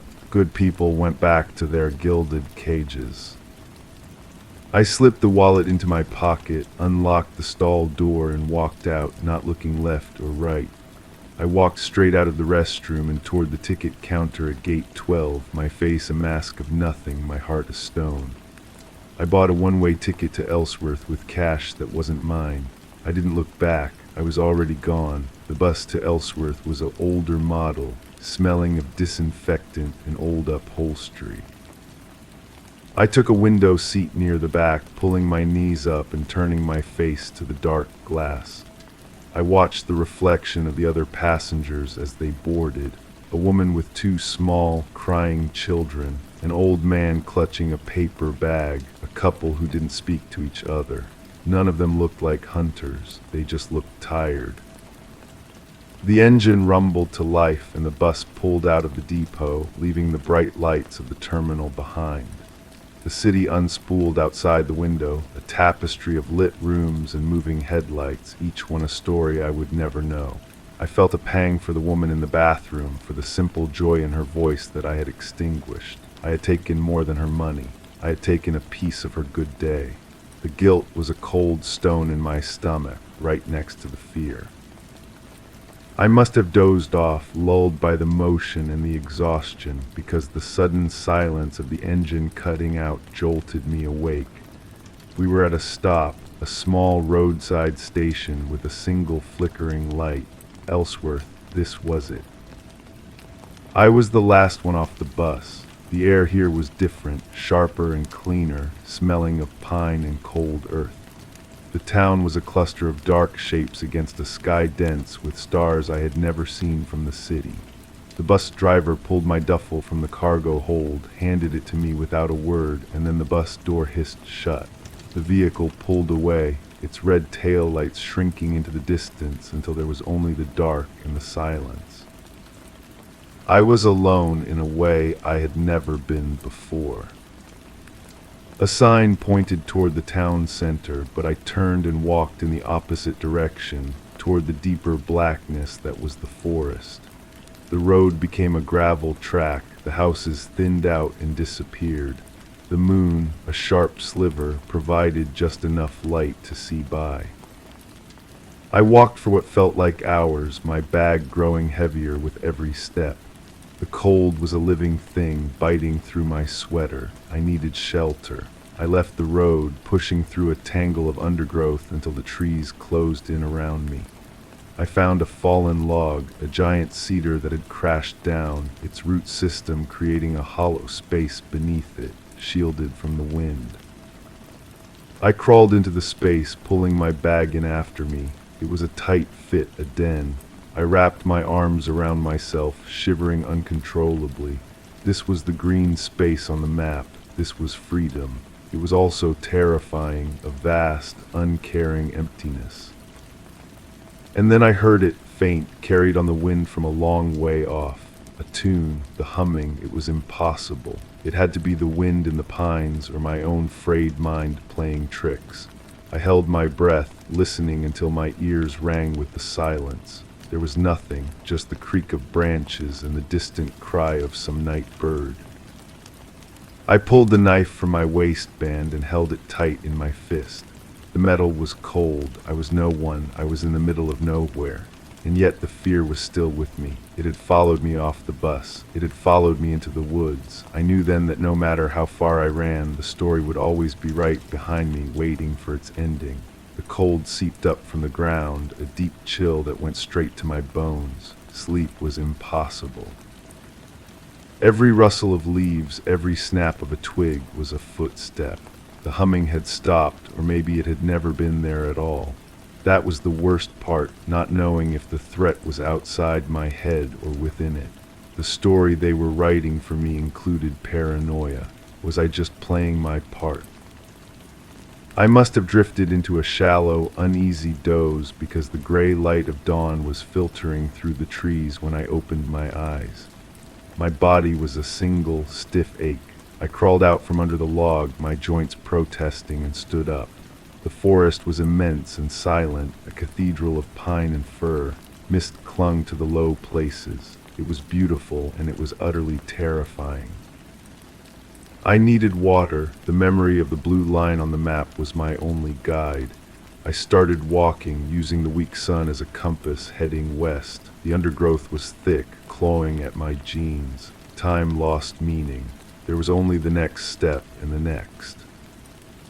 The sound came to me slowly, a low, steady rush that wasn't the wind, the river.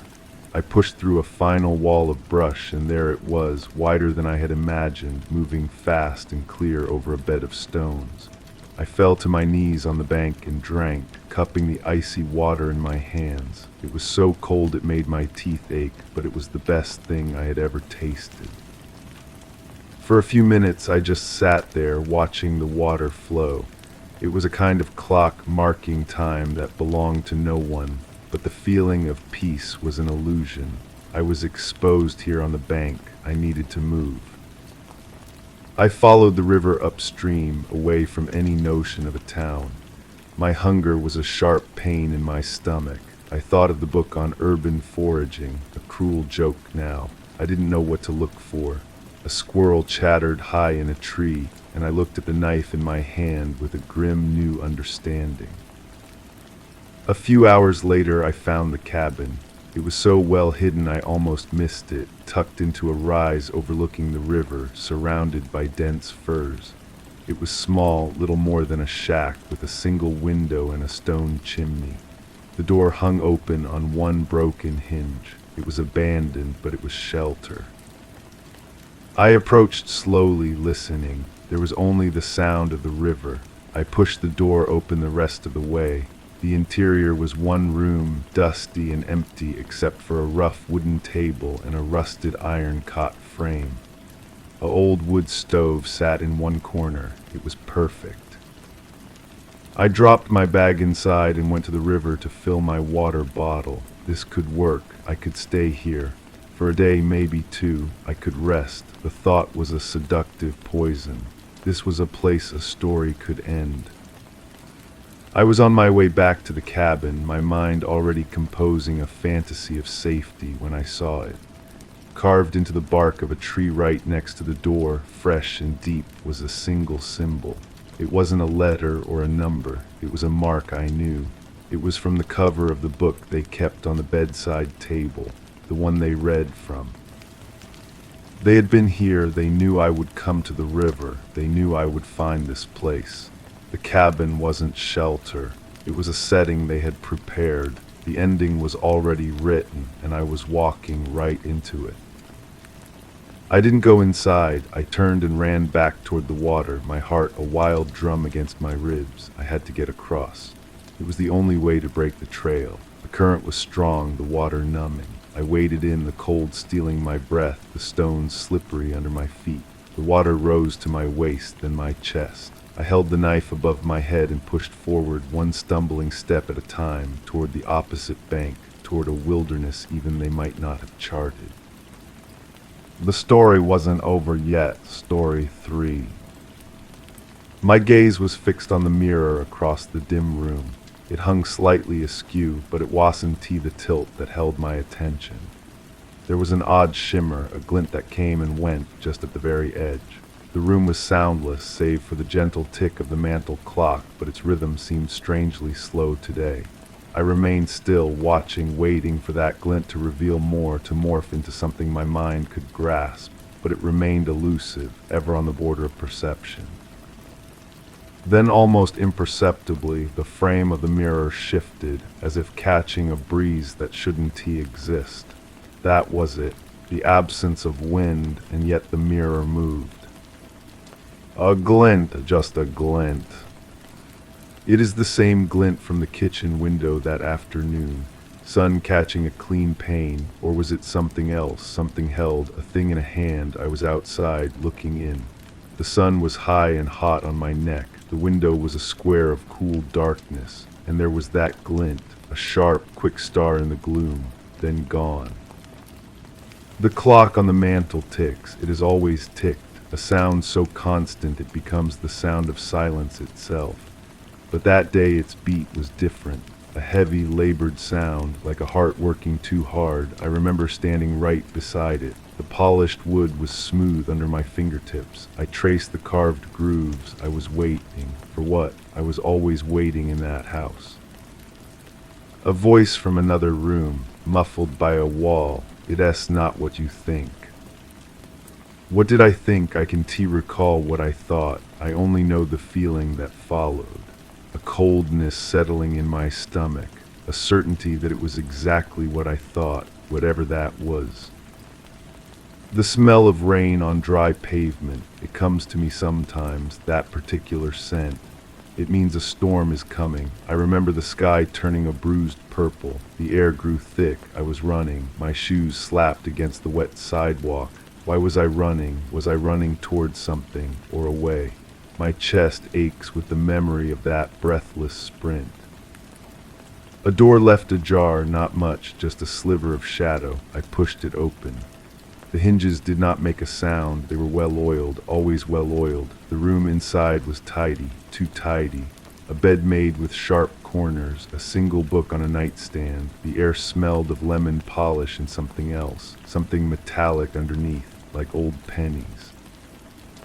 A hand on my shoulder, a warm weight. I jumped. The touch was meant to be comforting. It wasn't you shaking. The voice said, "You need to rest." I nodded, but I did not feel tired. I felt electric, alive with a terrible, humming energy. The glint in the mirror, it winks at me from the past. It is the same. It is always the same. I found a button on the floor, a small, white plastic button. It was under the rug near the leg of the sofa. I held it in my palm. It was unfamiliar. It did not belong to any of my clothes. I asked about it. A shrug, a turned back must have come from something. The subject was closed. There is a photograph. I know there is a photograph. I can see its edges in my mind. The white border, the slight curl of the paper, but the image itself is a blur, a smear of color, two figures perhaps, or one figure in a long shadow. I try to focus on it to force the shapes to resolve, but it only fades further. A headache begins behind my eyes. The sound of the clock is too loud. I want it to stop. I consider stopping it myself, lifting the glass dome, reaching in. My hand hovers in the air. I cannot make it move forward. A phrase repeats in my head, a loop of words with no beginning. It was an accident. Whose voice is that? It sounds like my own, but thinner, higher, a voice trying to convince itself. I remember the silence after the rain, the dripping from the eaves, a steady, slow percussion. I was standing on the porch. The wood was damp and dark. The world was washed clean. It felt like a new start, a blank page, but the air still carried that smell, wet earth and ozone and something else, something spoiled. The lock on the basement door, it was a simple hook and eye. It was always fastened, a rule that was never broken, but one time I saw it undone. The hook was swung open, dangling. The door was still shut, but it could have been opened. Someone could have gone down there or come up. A cup of coffee gone cold, sitting on the counter. The milky surface was undisturbed, no lipstick mark. It wasn't mine. I did not drink coffee. I never have. The glint, it is not light. I understand that now. It is an absence, a tiny hole in the world where the truth has been cut out. I hear a tune, a fragment of a melody whistled. It is cheerful, off-key. It comes from the garden. I see a figure bending over the flower beds. The sun is bright. The whistling stops. The figure stands up straight, stretches aback, and turns. The face is in shadow, bleached out by the light behind. A hand rises in a wave. I do not wave back. There's a space on the wall, a rectangle lighter than the rest of the paint. Something hung there once, a picture, a mirror. I cannot remember what it was. I try to picture the object that belonged in that clean, empty space. My mind offers only the glint. A drawer that sticks. You have to jiggle the handle just right to get it open. I know this. I knew where things were kept, the good scissors, the roll of tape, the spare key. I went to get the tape to seal a box. The drawer would not open. It was not stuck. It was locked. A new, small lock had been installed. A shiny brass padlock. I had not been told. Where were you? The question hangs in the air. I was asked this. The tone was not curious. It was assessing, calculating. I did not have a good answer. I still donned tea. The police officer was very young. His boots were shiny. He spoke softly. He asked about routines, habits. Did anyone often visit? Did anything seem out of place? I looked around the room. Everything was in its place. Everything was exactly as it should be. That was the problem. The glint is a keyhole, I am sure of it. A tiny, reflected keyhole. And I am on the wrong side of the door. I wake up with a start. The room is dark. The clock is ticking. It sounds normal again, steady, reassuring. I listen for other sounds. The house is quiet, too quiet. There is no rustle of sheets from the next room, no creak of a floorboard. There is only the sound of my own heart beating a frantic rhythm against my ribs. I hold my breath. I listen for a breath that is not my own. I hear nothing. I get up. The floorboards are cold under my bare feet. I walk to the window and look out. The moon is high. The street is empty. A single car is parked under a street lamp. It is familiar. It has always been there. I tell myself it has always been there. I turn from the window. My eyes adjust to the deeper dark of the room, and I see it again, the mirror. It hangs on the far wall, a deeper pool of blackness in the black, and in its depths that same glint, a tiny, unwavering point of light that does not come from the moon or the street lamp. It comes from within the glass. It is watching me. I take a step toward it, then another. My reflection begins to form in the silvered surface, a pale face, wide eyes, but as I draw closer, the glint does not vanish. It holds its position. It is not on the surface. It is behind me, in the room with me. I stop. I do not want to turn around. I do not want to see what is making that light. I stare into the mirror at the glint hovering over my reflected shoulder. I understand now. The glint has always been there. I just refuse to see it. I focused on the tilt of the mirror, the slow tick of the clock, the absence of wind, anything but the glint. The memory is not of the thing itself. It is of the moment I chose to look away. My gaze is fixed on the mirror across the dim room. The glint winks once, a cold and distant star, and is gone. But I know it is still there. I will always know. I just have to be willing to see it. The clock ticks. The house holds its breath. I keep staring, waiting for my eyes to adjust to the dark. The silence in the room is a physical thing now, a pressure against my eardrums. The clock's tick is wrong again, not slow this time, but hurried, a frantic, skittering beat that matches the pulse in my throat. My reflection in the mirror is a stranger, a woman with hollow eyes and a face pale with a fear she's only just beginning to name. I force myself to turn from the glass. The room is empty, just as I knew it would be. The chairs, the sofa, the book left splayed on the side table. All is in its place. All is as it should be. The lie is so perfect it aches. My feet are leaden as I cross the room, drawn toward the hallway. The floorboards groan under my weight, a sound I've heard 1,000 times, but tonight it sounds like a protest. The air grows colder with each step, a chill that has nothing to do with an open window. I stop at the threshold of the hall, my hand resting on the door frame. The darkness down the corridor is absolute, a tunnel leading away from everything I think I know. From deep within that darkness comes a new sound. It is soft, almost inaudible over the racing of my heart, a rhythmic scratching noise, like a fingernail patiently tracing the same line over and over again on a wooden surface. It is a sound I know. It is the sound from my dream of the locked drawer, the one with the new brass padlock. I take a step into the hall, the scratching stops. The house seems to lean in, listening. I can feel the weight of all the unanswered questions, all the neatly folded lies pressing down on me. The glint was not a thing to be seen. It was an invitation, a keyhole as I thought, and the scratching is the key trying to turn. Another step, the floor is icy. The scent of lemon polish is here too, but it is faint, corrupted by the older metallic smell I remember from that tidy room. The smell of old pennies, the smell of something that has been cleaned but not well enough. A door stands ajar at the end of the hall, the basement door. The hook and I are undone just as I saw them that one time swinging free.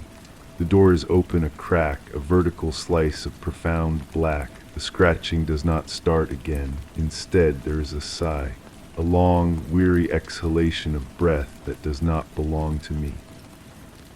I know I should run, I should turn, flee back to the room with the mirror and the frantic clock and lock the door. I should pretend I heard nothing. I have done it before. But my feet carry me forward.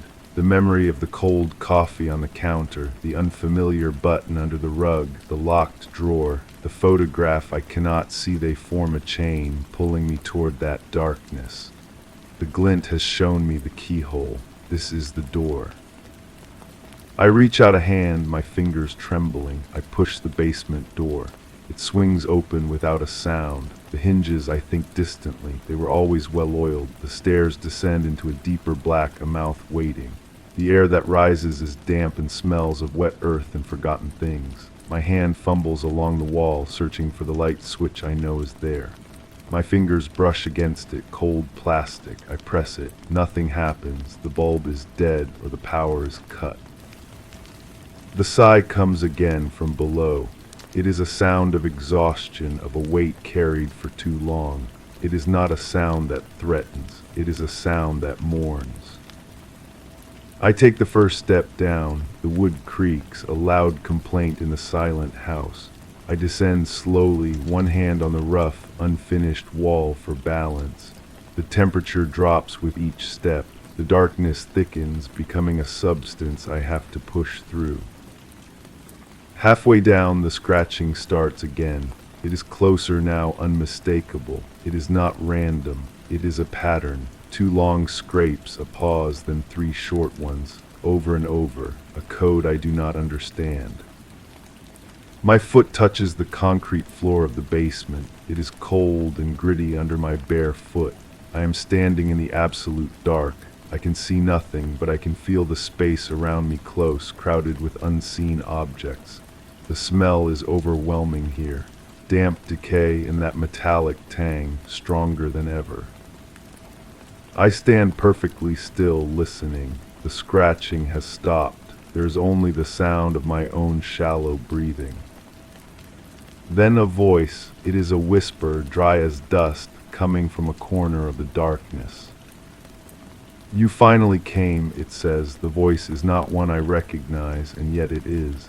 It is a voice from a place deeper than memory. It is the voice of the house itself, of the dust and the shadows and the things I chose to forget.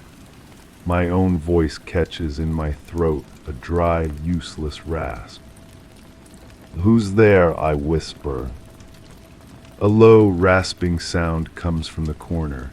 It takes me a moment to realize it is a laugh, a terrible, broken thing. "You know who," the voice whispers back. "You've always known. You just packed the knowledge away like all the other things, in a box, taped it shut." My mind flashes to the drawer with the new lock, the roll of tape I couldn't reach. My heart is a wild, trapped bird beating against my ribs. I take a step backward, my heels scuffing against the concrete. "Don't go," the voice pleads, and the exhaustion in it is so profound it roots me to the spot. I'm so tired of waiting in the dark. "Where are you?" I ask, my eyes straining against the nothingness. "Here," it says, "follow the sound." The scratching begins again, 2 long scrapes, a pause, 3 short ones. It is closer than I thought, just a few feet away. I shuffle forward, my hands outstretched like a sleepwalker. My fingertips brush against cold, rough wood, a workbench. I feel along its edge, following the sound. My hand touches something small, cold, and metallic, a padlock. It is the lock from the drawer upstairs. It is here, fixed to a hasp on the front of a large cupboard or a small closet door built under the stairs. The scratching is coming from the other side of that door. My fingers trace the shape of the lock. It is fastened. Whoever is inside is locked in. "The key," the voice whispers. "It's in the pocket of the blue apron, the one hanging on the hook."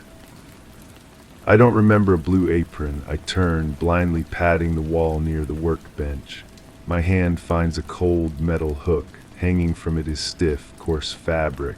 I fumble for a pocket, my fingers numb and clumsy. They close around a small, cold bit of metal, a key. My hands are shaking so badly I can barely fit the key into the lock. It clicks, a sound as loud as a gunshot in the silent basement. I pull the lock free, and it falls from my trembling hands, clattering on the concrete floor. For a long moment I do nothing. I just stand there, my hand on the cold metal hasp. I am afraid to open it. I am more afraid of what I will find than I ever was of the dark.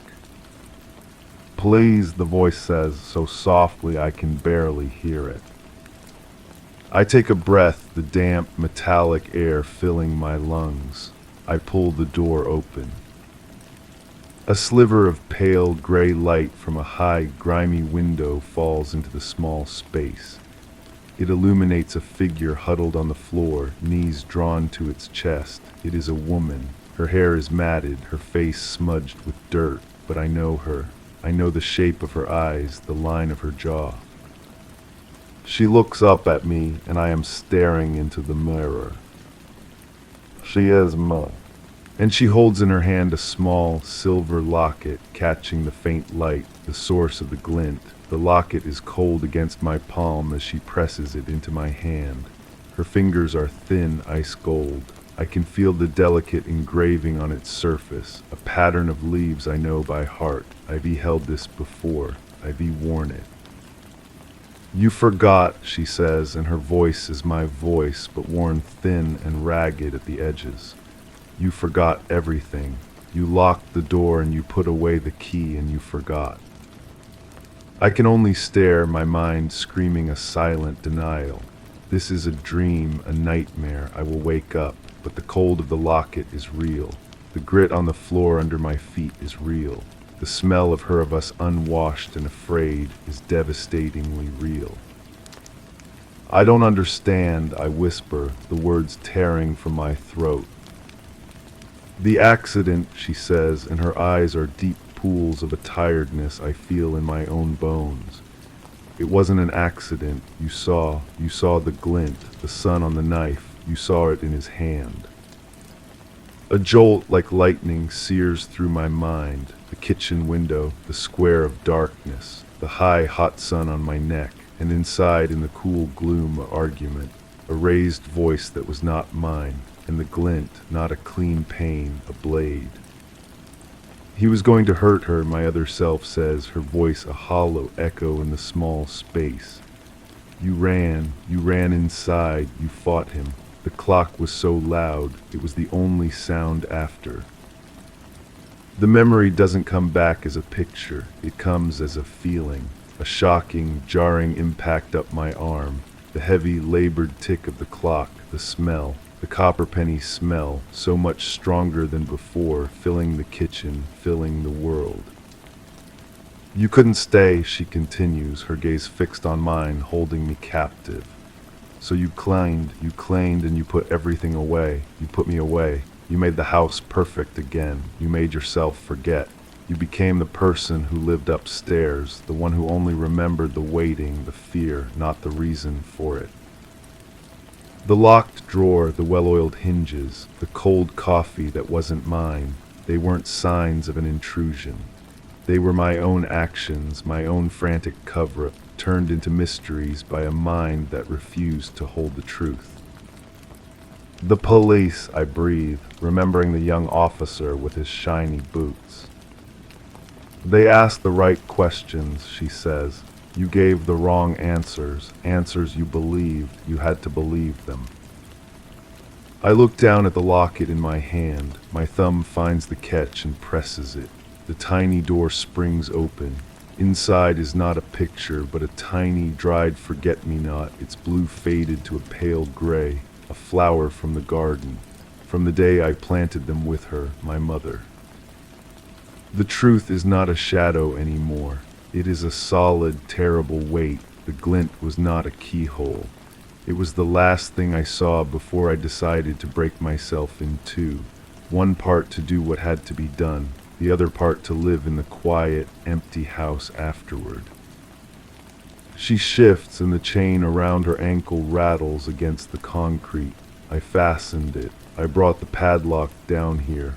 I did this.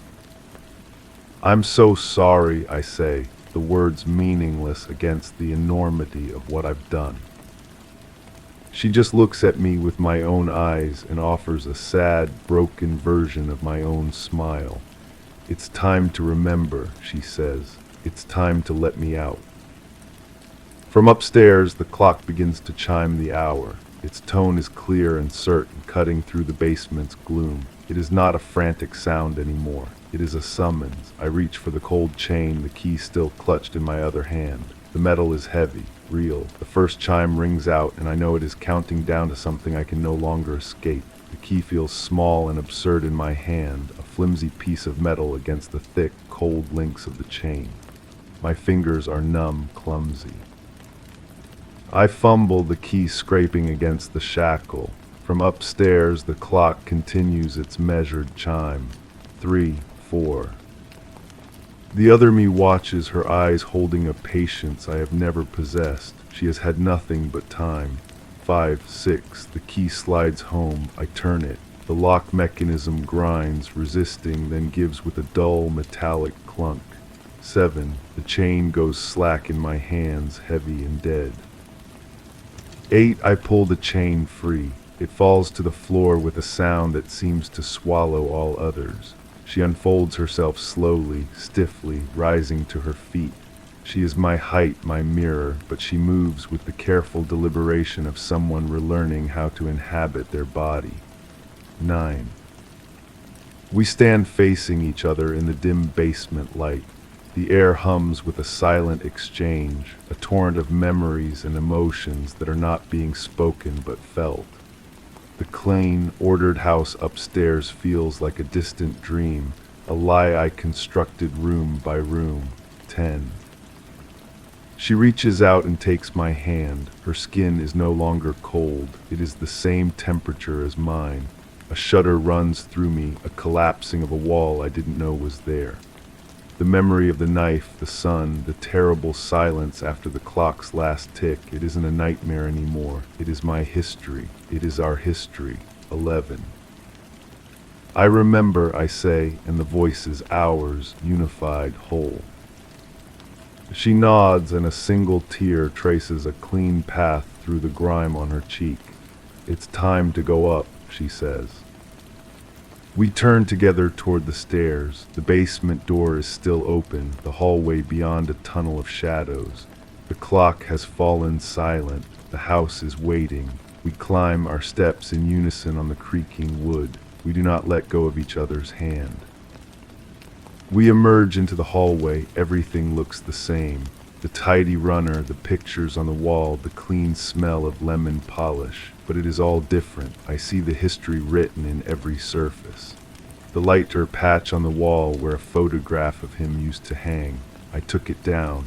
I scrubbed the wall until the paint nearly wore through. We walk into the kitchen. The cold cup of coffee is still on the counter. I made that for him. He always took 2 sugars. I look at the floor near the table. The rug is slightly crooked. I know the dark stain that is hidden beneath it, the one I scrubbed and scrubbed before covering it up. The back door is open, just a crack. A breeze drifts in, carrying the scent of the garden. The flower beds are overgrown now, the forget-me-nots choked by weeds. We stand there hand in hand, looking out at the tangled green and the high, bright sun. The glint is gone, there is only the world, sharp and clear and terribly real. There is no more mystery, only the consequence. We have both come upstairs. There is no one left to hide in the dark. The quiet of the house is no longer a question. It is an answer. We are here, we remember, and we will have to decide what to do next. The sound of a car engine cuts through the morning quiet too close, slowing down in front of the house. Gravel crunches under tires in the driveway. We both turn our heads toward the front of the house at the same time, our movement perfectly synchronized. The doorbell rings, a cheerful, 2-toned chime that feels obscene in the thick silence. It is a sound from the other world, the world outside this hidden truth. They are here, they have come back with more questions. The young officer with his shiny boots. They must have found something, a detail that didn't fit my clean, empty story. I look at her and she looks at me. There is no fear in her eyes anymore, only a weary resolve. She gives my hand a small, firm squeeze and then releases it. The separation is painful but necessary. We cannot answer the door as two. She turns and walks quietly toward the living room, toward the mirror. She does not hide. She simply goes to stand before it, to look at what we have become. I am left alone in the kitchen with the cold coffee and the hidden stain. The doorbell rings again, insistent. I smooth my hands down the front of my shirt. I walk to the front door. My hand is steady as it reaches for the knob. The metal is cool under my palm. I see my reflection in the brass, distorted and vague. I take a breath, pulling the air of this truth-filled house into my lungs. I turn the knob and open the door. The sunlight is blinding. Standing on the porch is the young officer. His expression is different today. It is not politely curious. It is solemn, certain. He holds a small, clear evidence bag in his hand. Inside it is a single, long sliver of wood, dark at one end. "I'm sorry to bother you again, ma'am," he says, his voice formal. "We were doing a more thorough search of the property line. We found this caught in the brush near your garden shed." He pauses, his eyes holding mine. "The lab confirmed it's a match. It's from the handle of the tool we found. There's no doubt now." I don't ask what tool. I know. I remember its weight in my hand, the way the grain of the wood felt against my palm. He waits for me to say something, to deny, to express confusion. I say nothing. I just look past him at the overgrown garden, at the world that has kept turning while I tried to make mine stand still. He shifts his weight, uncomfortable with my silence. "Ma'am, we're going to need you to come down to the station. We have to ask you some more questions about your father's disappearance." I finally meet his gaze. My voice, when it comes, is clear and calm. It is our voice. "I know," I say. "I'm ready to talk now." I step outside, pulling the door closed behind me. I do not look back. I know she is there in the reflection, watching me go. We are both finally going. The officer has professional composure fractured for just a second, his eyes widening almost imperceptibly. He had expected denial, tears, perhaps even anger. He had not expected this quiet, unnerving readiness. He cleared his throat, his hand moving instinctively toward the handcuffs on his belt, though he didn't unfasten them. "All right then," he said, his voice softer now, "if you'll just come with me." I nodded and took a step forward onto the porch. The morning air was fresh, scented with cut grass from a neighbor's yard, a stark contrast to the closed-in atmosphere of the house. He moved to guide me toward the patrol car, his hand a light, official pressure on my elbow. I turned my head for one last look at the house. In the clean, clear glass of the front window, I saw a reflection, not just mine, ours. She stood just behind my shoulder in the dim living room, her hand raised, pressed flat against the window pane from the inside. Her face was a perfect mirror of my own, no longer smudged with dirt, but set with the same grim acceptance. The officer followed my gaze, but he saw only the empty window, the quiet living room beyond. He gave a slight, confused shake of his head and opened the car's back door for me. As I ducked to get in, the cold metal of the locket pressed against my chest through my shirt. I had put it on. The glint was back, but this time it was hidden, a secret against my skin, a tiny cold weight of a truth that was finally, after all this time, moving out into the world. The car door closed with a solid, final thud. The interior of the car smelled of stale coffee and industrial cleaner. I sat straight on the hard plastic seat, my hands folded in my lap. I watched the familiar streets slide past the window, but they looked different now, seen through new eyes. The houses, the trees, the people walking their dogs, it all seemed part of a world I had been shut away from for a long time. The officer glanced at me in the rearview mirror several times. His eyes would meet mine for a second before flicking back to the road. He was young, probably new to this. My calmness was unsettling him more than any hysterics would have. We arrived at the station, a low, brick building I had only ever driven past.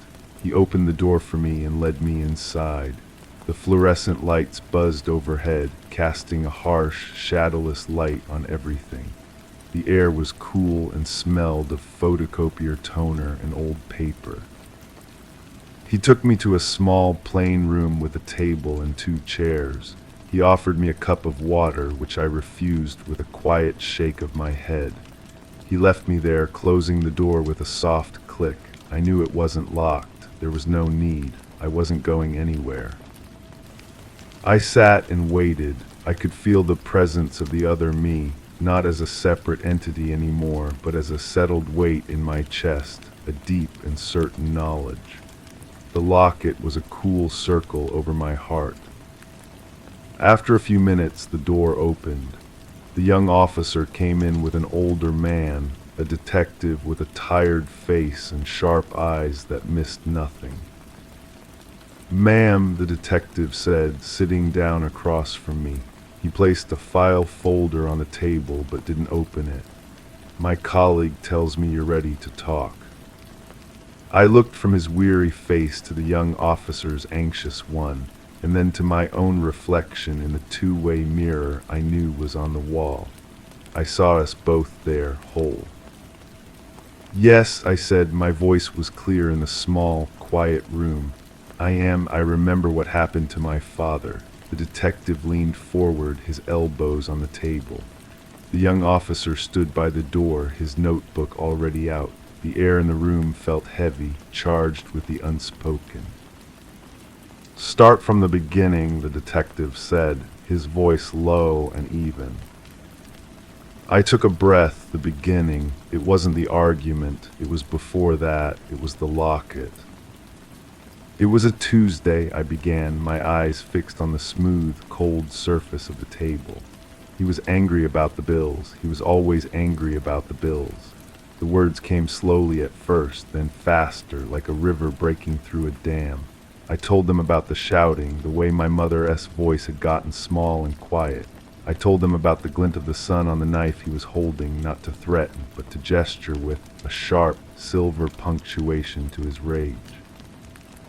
I told them how I ran inside from the garden, how I tried to get between them. The heavy, antique clock on the wall was ticking so loudly. I described the feel of the wooden handle of the hammer that was lying on the counter, left from a picture I dehung the day before. The shocking, solid impact. the way the ticking stopped for a single eternal second before the clock chimed once, a broken, off-key sound. The detective didn't interrupt. The young officer's pen scratched frantically across his notebook.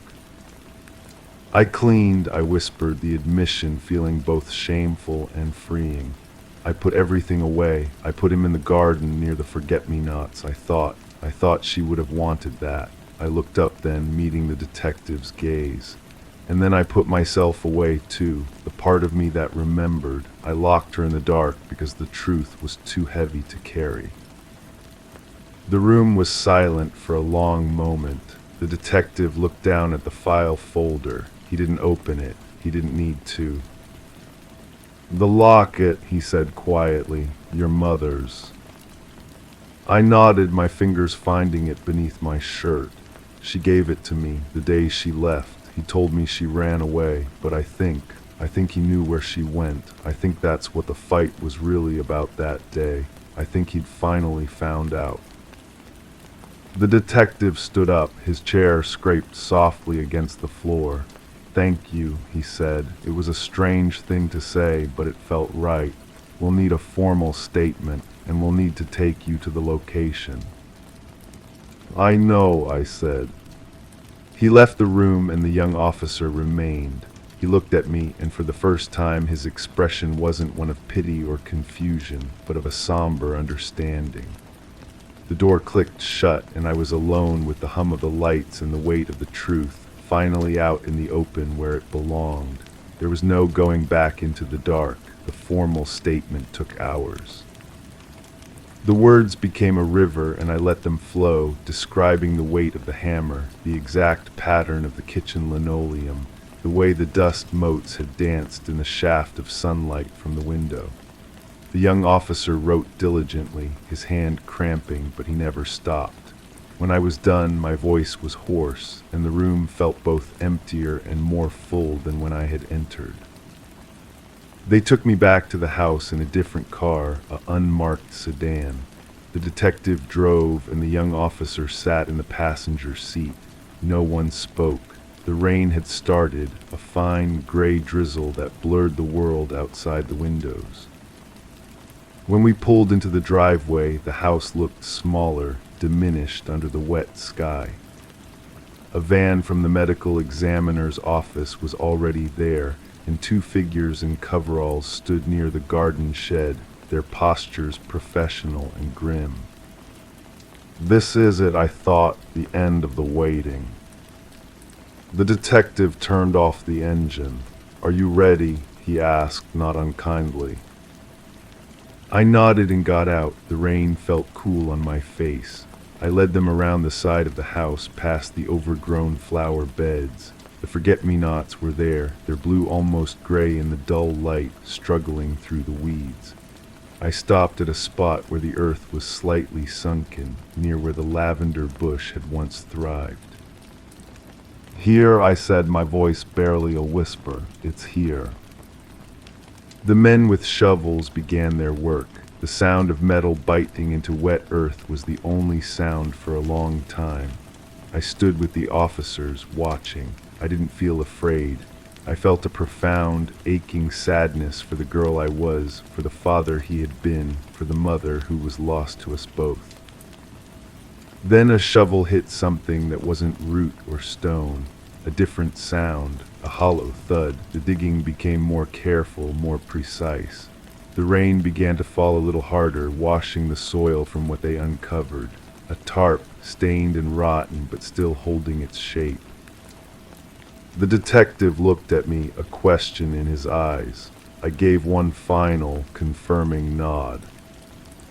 As they carefully lifted the edges of the tarp, I didn't look away. I owed him that much. I owed myself that much. The truth was no longer in the dark. It was here in the rain, being lifted into the light. And for the first time, the quiet in my head felt like peace, not emptiness.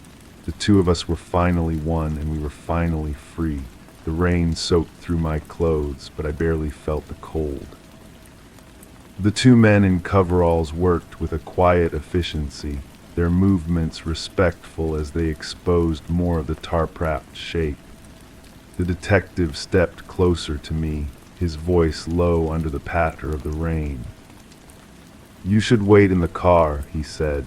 It wasn't an order, more of a suggestion born from a strange, professional kindness. I shook my head. No, I've waited long enough. He didn't argue, he just stood beside me, a silent witness. The young officer stayed a few steps back, his face pale. The tarp was fully exposed now, a dark, mud-slicked bundle in the shallow grave. One of the men carefully cut through the rotten fabric with a knife. The sound was a sharp rip, and then the air changed. It was a smell I remembered from the deepest, most hidden parts of my memory. It was the smell of the basement, of old earth, and of an ending. They peeled the tarp back. There was no dramatic gasp, no cry of horror. There was just the silent, awful confirmation. The detective let out a long, slow breath. He looked from the remains to my face, and in his eyes I saw the final piece of his puzzle click into place. The story was no longer a story, it was a fact. A strange numbness settled over me. It was done. The secret was out of the ground. I turned away from the garden, from the men and their grim work, and looked up at the house. The windows were dark eyes watching me. I knew she was in there, watching too. We had done this together. We had ended it together. The detective was speaking into his radio, his words clipped and official. The young officer approached me, holding an umbrella now, offering a small shelter from the rain. "Come on," he said gently. "Let's get you out of the weather." I let him lead me back to the sedan. I slid into the passenger seat and he closed the door, leaving me alone with the sound of the rain on the roof. Through the windshield, I watched the activity in the garden. They were putting up a canopy to protect the site, their figures moving like shadows in the downpour.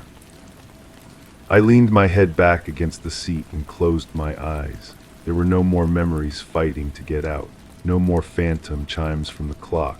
There was just the steady drumming of the rain and the quiet, exhausted rhythm of my own heart. The long silence was over.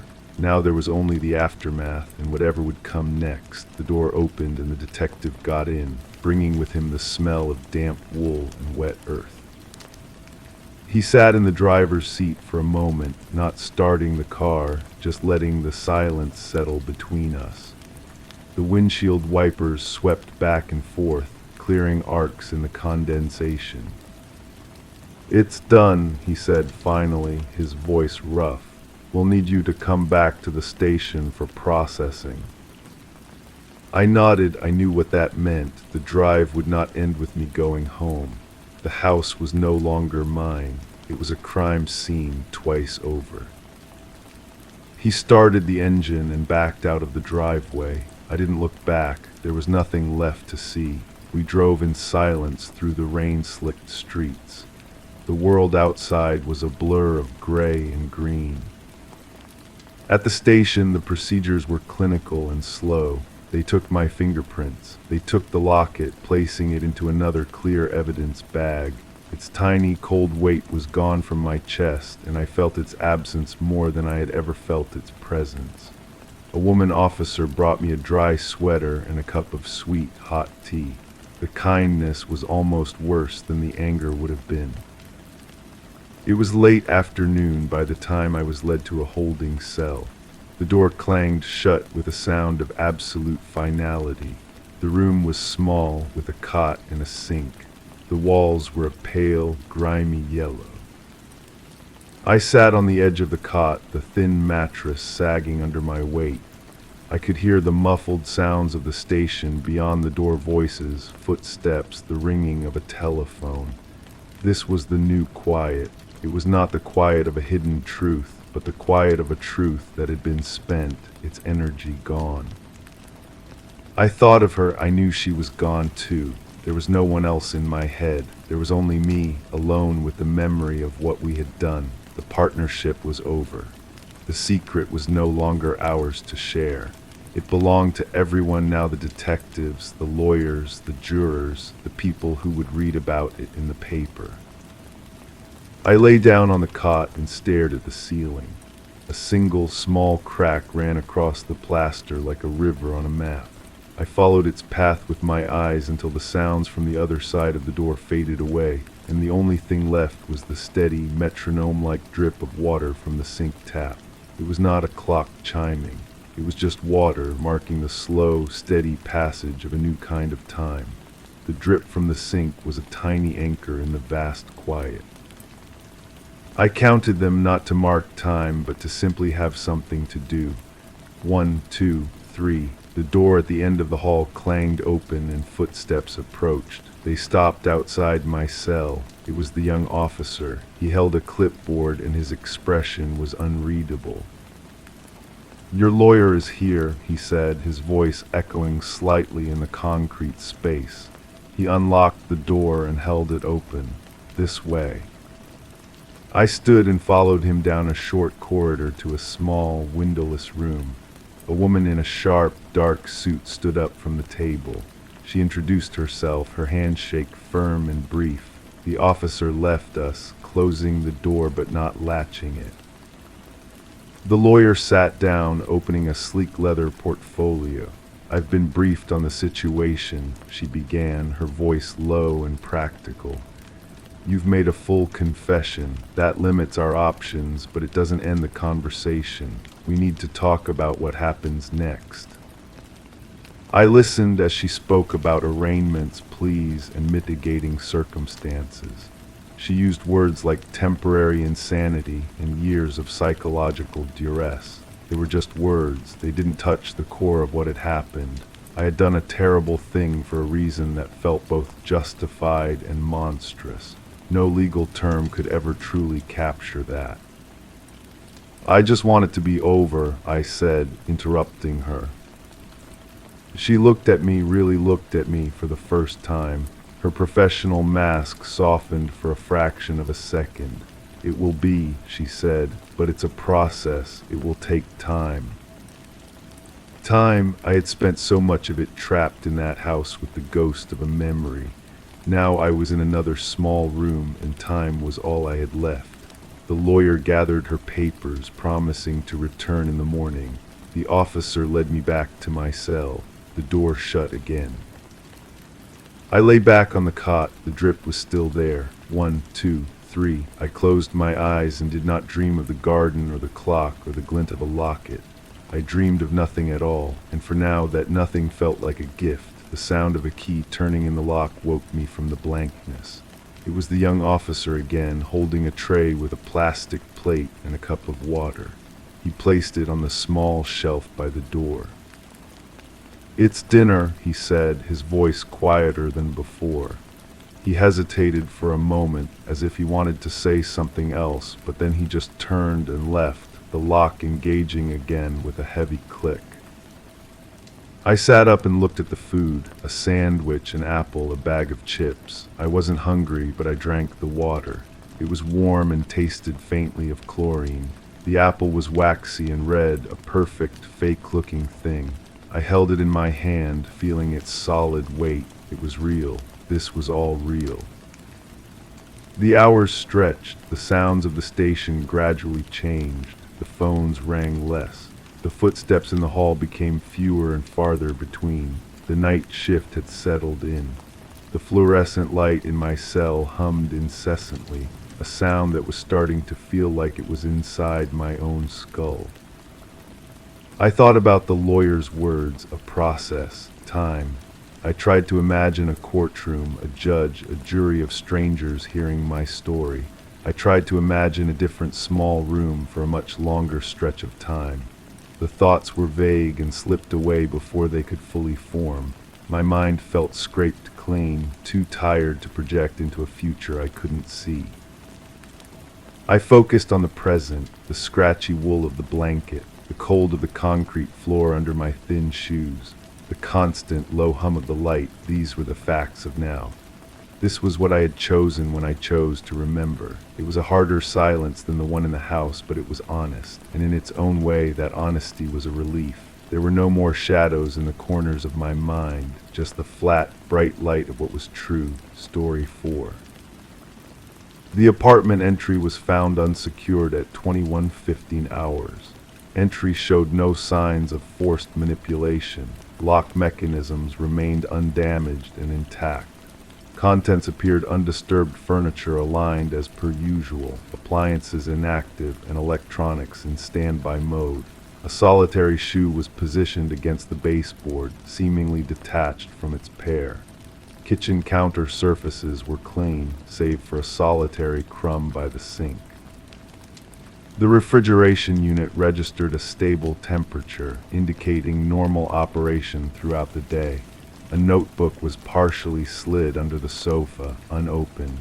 No signs of a struggle were present within the confined quarters. Closing the exit door required a soft lift to align the deadbolt.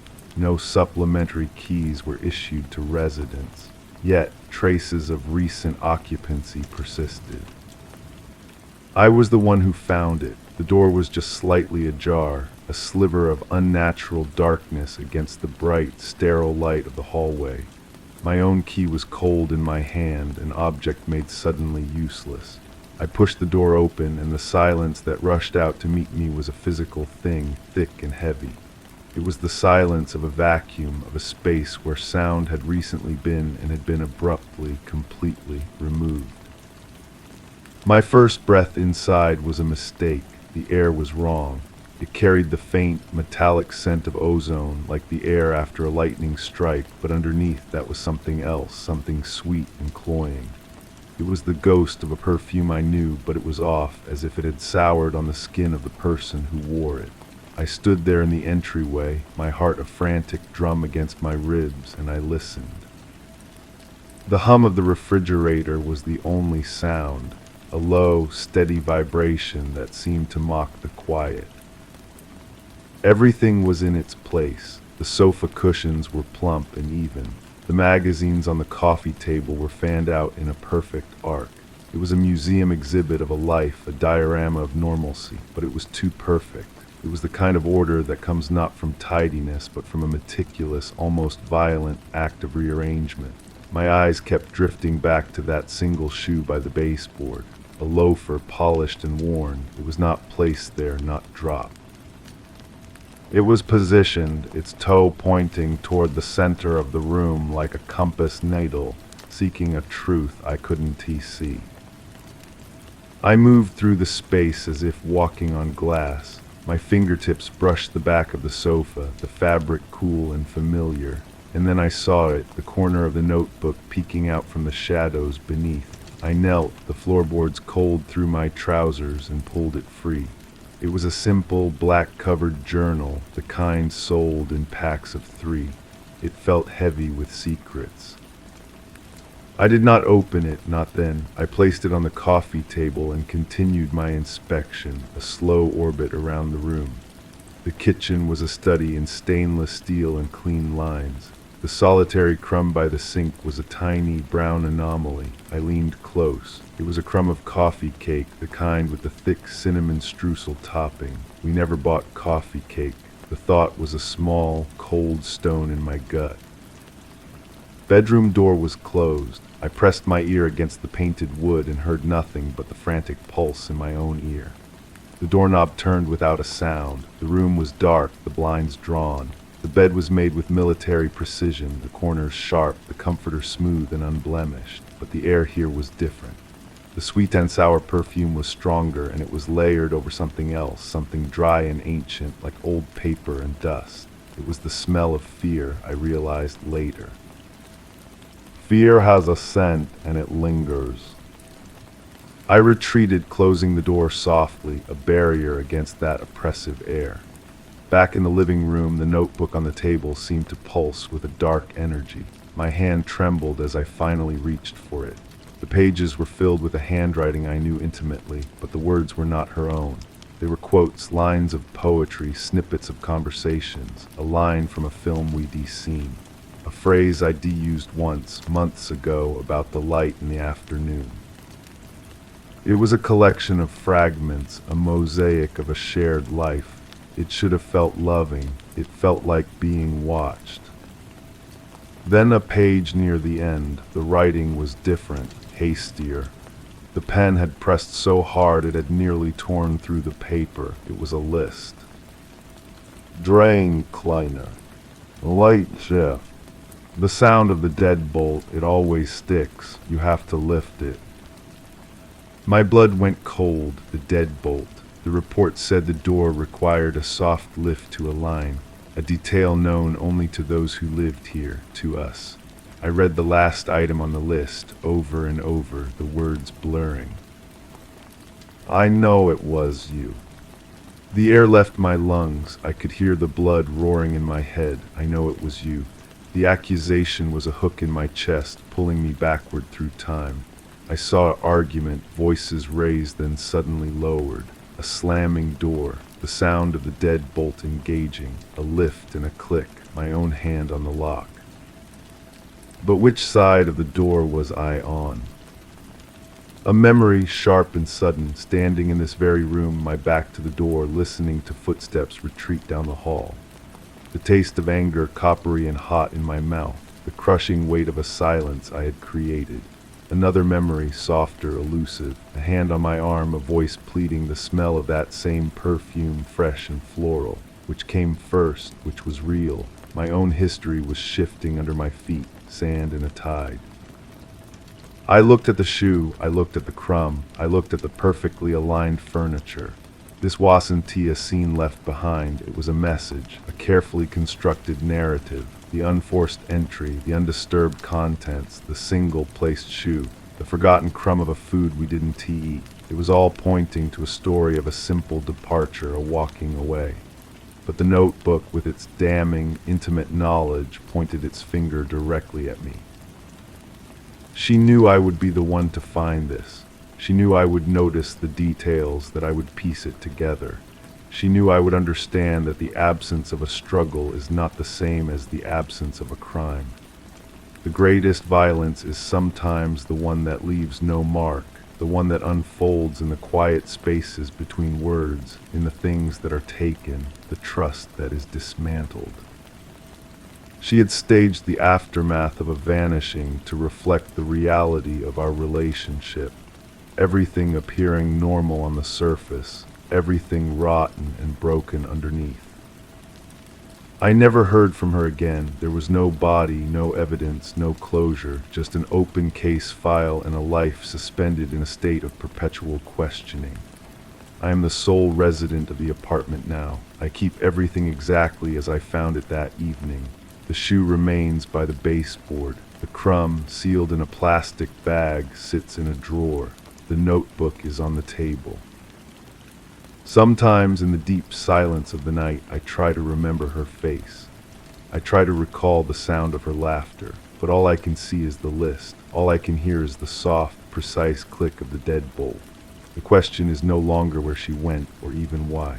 The question that coils in the air in the scent of ozone and faded perfume is the one the notebook asked. The one I ask myself every time I lift the door to close it, sealing myself inside with the ghost of what I may or may not have done.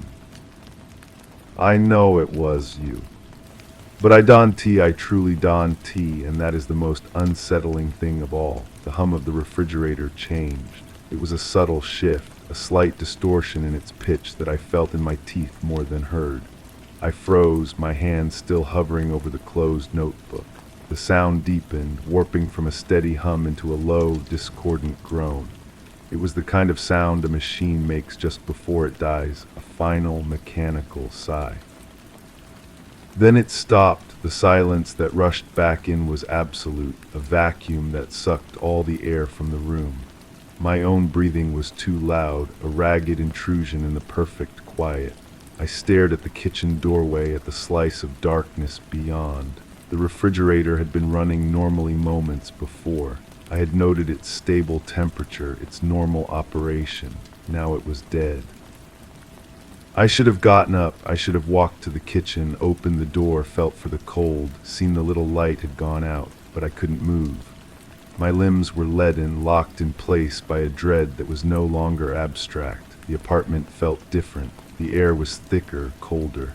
The carefully arranged objects seemed to watch me, waiting for my next move. A soft click echoed from the kitchen. It was the sound of a relay trying to engage, a tiny, futile snap of electricity. It was followed by another, and another, click, click, click, a stuttering, a rhythmic pulse in the dead quiet. It was the sound of something trying and failing to come back to life. My eyes were fixed on the notebook. The words seemed to blade through the black cover. I know it was you. The clicking from the kitchen was a metronome for the phrase, ticking off the seconds of my confinement in this question. Then a new sound, faint, distant. It was a rustle, like fabric moving against fabric. It came from the bedroom. My head snapped toward the closed door. The sound did not come again. I held my breath, straining to hear anything over the frantic beating of my own heart. There was only the persistent, maddening click from the kitchen. It was the silence from the bedroom that was worse. The rustle had been so brief, so deliberate. It was the sound of someone shifting their weight, of a sleeve brushing against a wall, a sound that should not be there, a sound that asterisk could asterisk not be there. I found myself standing without deciding to move. My body had made the choice for me, propelled by a primal need to know. The floorboards were icy under my bare feet. I took a step toward the bedroom door, then another. Each movement was an agony of noise in the silent apartment. The clicking from the kitchen seemed to grow louder, more insistent, a frantic warning. My hand reached for the bedroom doorknob. The metal was shockingly cold. I turned it slowly, the mechanism yielding with a soft, oiled smoothness that felt wrong. The door swung inward on silent hinges. The room was exactly as I had left it. The blinds were drawn. The bed was perfectly made. The air still carried that dry, papery scent of old fear. Nothing was out of place. Nothing was different. But the feeling was gone. The oppressive weight, the sense of a recent presence had vanished. The room was just a room now, empty and cold. The rustle was not repeated. She was not here. She had never been here. The sound had been the house settling, or the wind in the ducts, or a phantom noise conjured by my own unraveling mind. I backed out, pulling the door closed, wanting to shut away the emptiness. I returned to the living room and stood in the center of the rug. The clicking in the kitchen had stopped. The refrigerator gave one last, shuddering groan, and then the hum returned, low and steady as if it had never ceased. The light was back on inside. I could see its faint glow from where I stood. Everything was normal again, perfectly, terribly normal. The apartment had reset itself. The disturbance had passed, leaving no trace but the chill in my bones and the certainty that the silence was no longer empty. It was waiting, and the next time it broke, I would be the one to break it. The question was no longer what I had done, but what I would do when the silence asked it of me again. The cold from the floor seeped up into the soles of my feet, a deep and penetrating chill that felt like it was rising from the foundations of the building itself. I stared at the notebook on the table. It looked exactly as I had left it, a black rectangle on the pale wood, but something was different, a minute shift in its alignment. The top right corner was no longer flush with the edge of the table. It was angled inward as if someone had bumped the table, or as if the book itself had pivoted. I had not touched the table. I had not even breathed near it. My hand moved slowly as if through water, and my fingers closed around the cool cover of the notebook. I opened it again, not to the last page with its damning list, but to the very beginning. The pages fluttered under my thumb, a blur of familiar handwriting. Then I saw it. On the first page, in the top margin above the first collected quote, was a new mark. A single, small, perfectly drawn circle in black ink. It was fresh. The ink had a slight sheen under the lamplight. It hadn't been there before. I was certain of it. A wave of vertigo washed over me. The walls of the apartment seemed to breathe inward, the space shrinking around me. This was not a memory, not a phantom sound. This was a physical alteration, a message, a response. My eyes darted around the room, searching the shadows in the corners, the space behind the sofa. The air was utterly still, yet charged with a new and terrible potential. The circle meant nothing to me. It was just a shape, but its presence was everything. It was proof that the silence was not passive. It was observing. It was engaging. I closed the notebook, my hand trembling so violently I almost dropped it. I placed it back on the table, deliberately squaring its edges with the wood, a pointless act of order in the face of chaos. I needed to get out. I needed air that wasn't poisoned with ozone and memory. I walked to the door, my steps hurried now, the spell of frozen dread broken by a spike of raw panic. I yanked the door open and stumbled into the bright, indifferent hallway, pulling the door shut behind me. I heard the familiar sound of the bolt sliding home. The click was final. I stood there, leaning against the cool painted wood, my forehead pressed to its surface, trying to steady my breathing. That's when I felt it, a faint vibration through the door, a low, rhythmic thrum like a distant engine. It was coming from inside the apartment. It was the washing machine. It was running a cycle. I never used the washing machine. I hadn't used it since that night. The laundry closet was locked, had been locked, the key misplaced long ago.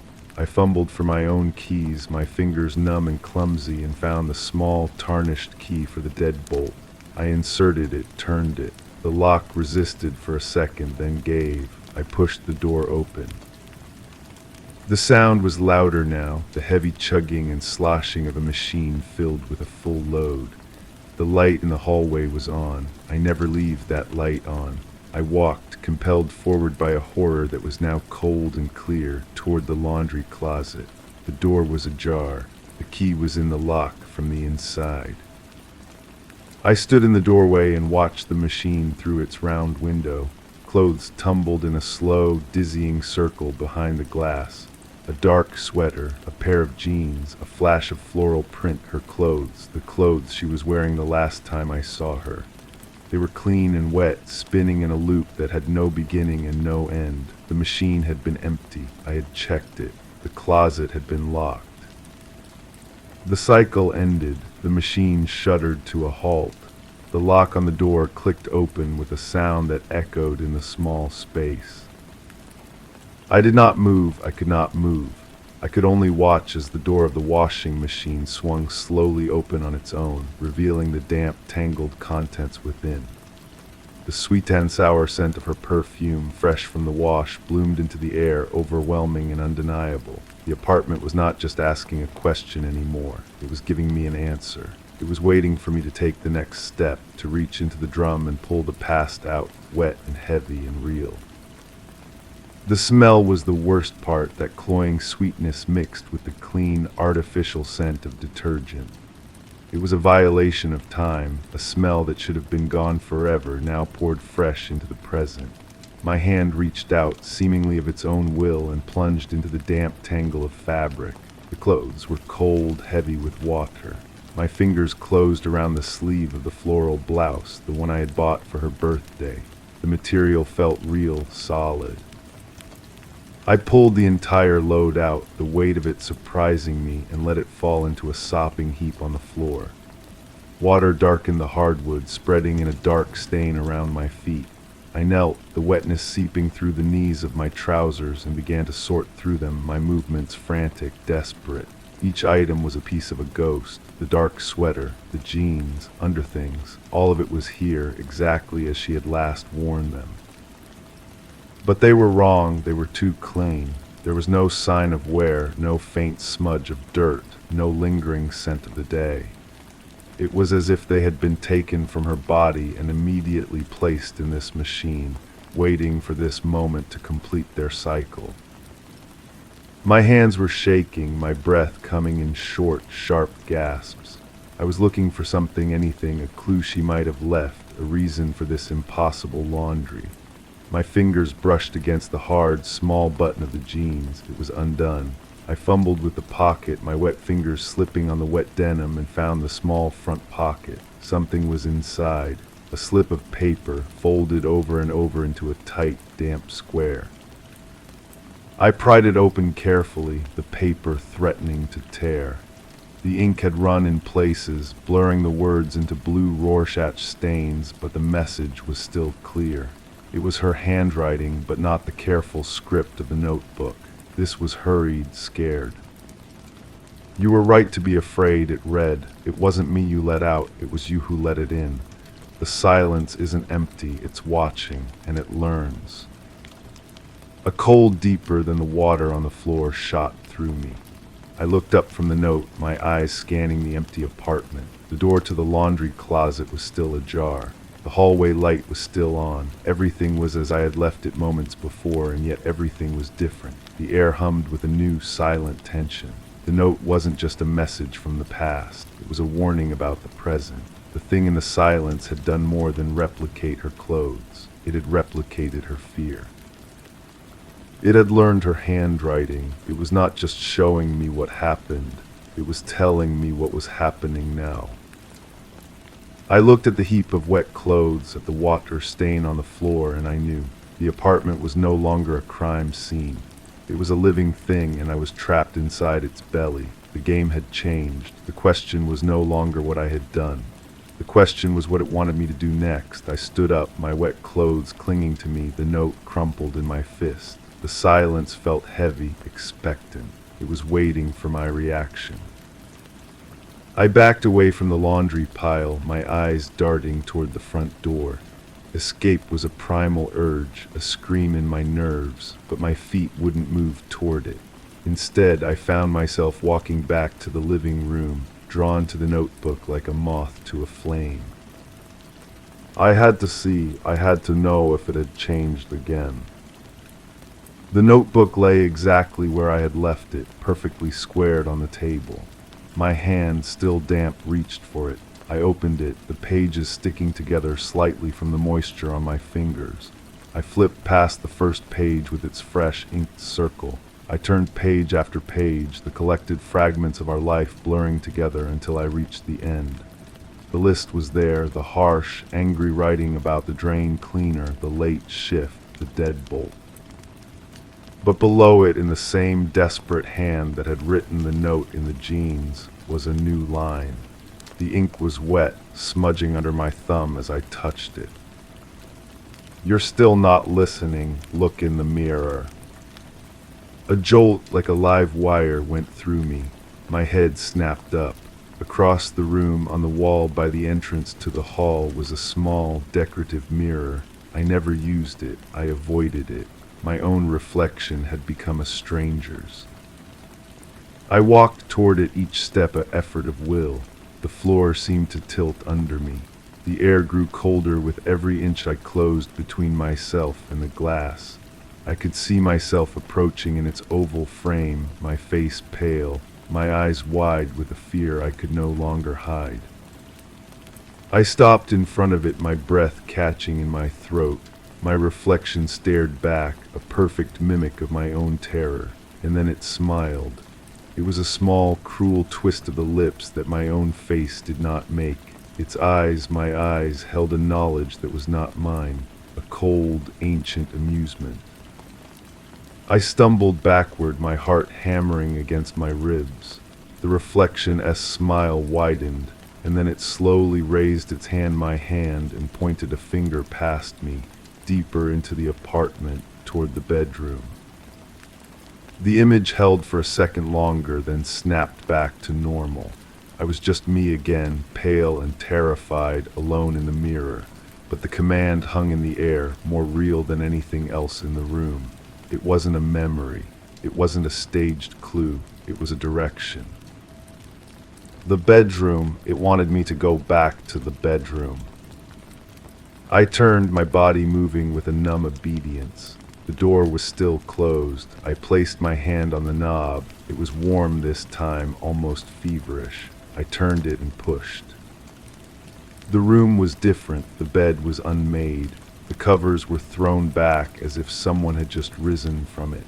And on the pillow, nestled in the impression of a head, was a single, long strand of dark hair, her hair. I walked to the side of the bed, my legs weak. I reached down, my fingers trembling, and picked up the strand. It felt real. It was real. This was beyond sounds and smells and tricks of the light. This was a physical artifact placed with precision. A soft sigh echoed through the room, a breath of air that carried the faintest trace of that floral perfume. It came from right behind me. I spun around. The room was empty, but the feeling was not. Something was standing there in the space I had just occupied. I could feel its presence like a pressure change, a displacement of air. The silence was no longer waiting. It was in the room with me. It had drawn a circle in my book, run my laundry, written me a note, smiled from my mirror, and now it was breathing my air. It wasn't her. I knew that now with a chilling certainty. It was something that had been waiting in the silence we created, something that fed on the rot of our broken trust, and it had learned to wear our memories like a skin. The question wasn't what I had done to her. The question was what I was going to do now that it had finished with her and was starting on me. The silence in the bedroom was a held breath. I could feel it pressing against my skin, a physical weight that made the air too thick to inhale properly. The strand of hair was still between my fingers, a tiny, terrible anchor to a reality that had splintered. It wasn't just watching, it was touching. It was rearranging the world around me, piece by piece, into a funhouse mirror of my own guilt. My eyes were fixed on the empty space where the sigh had originated. The air there seemed to shimmer, a heat haze in the cold room. I took a step back, my heel catching on the edge of the rumpled duvet. I stumbled, throwing out a hand to catch myself on the nightstand. My palm landed on something cold and metallic. I looked down. It was a single earring, a small silver stud she always wore. I had never found its mate. I had looked for it in those first frantic days, thinking it might be a clue. Now it was here, placed neatly on the wood as if waiting for me. A low, guttural noise escaped my throat, half sob, half choke. This was a conversation, a twisted, horrific dialogue. I was being led from one piece of evidence to the next, each one more intimate than the last. The entity wasn't just showing me what it knew. It was showing me that it could reach into any corner of my memory and pull out whatever detail it chose. The shimmer in the air intensified, coalescing. It wasn't forming a shape, not quite, but it was gathering density, a lens focusing on a single point in the room. Me. The temperature plummeted. My breath plumed in front of my face, a white ghost in the oppressive dark. Then the voice came. It wasn't a sound that traveled through the air. It was a vibration that started inside my own skull, a resonance that shook my teeth. It was her voice, but it was all wrong. It was a perfect mimicry of her tone, her cadence, stripped of all warmth and life. It was a recording played back by something that understood the notes but not the music. "You left me here," the voice said, and the words echoed inside the bones of my head. "You left me in the quiet." I clapped my hands over my ears, a useless, childish gesture. The voice wasn't outside, it was inside. "You wanted the silence, so I gave it to you, but you're not enjoying it, are you?" The words were flat, devoid of emotion, which made them infinitely more terrifying than any scream. "You keep making noise, you keep remembering, you keep looking for me." I squeezed my eyes shut, but that was worse. In the darkness behind my lids, I could see her face, not as she was in life, but as it was in the mirror, smiling that cold, alien smile. "You shouldn't have looked in the mirror," the voice continued, a horrid parody of consolation. "Now I can see out." My eyes flew open. The shimmer in the air was gone. The room was just a room again, cold and still. The pressure in my head vanished, leaving a ringing silence in its wake, but the words hung in the air, more real than the walls around me. It wasn't in the apartment, it was in me. It had been in me all along, festering in the silence I had cultivated, feeding on my guilt until it was strong enough to speak. It had learned from my memories, dressed itself in my fears, and now it was using my own mind as its microphone. I looked at the earring in my hand, then at the strand of hair still caught on my finger. They were no longer messages from the past. They were trophies, proof of its hold over me.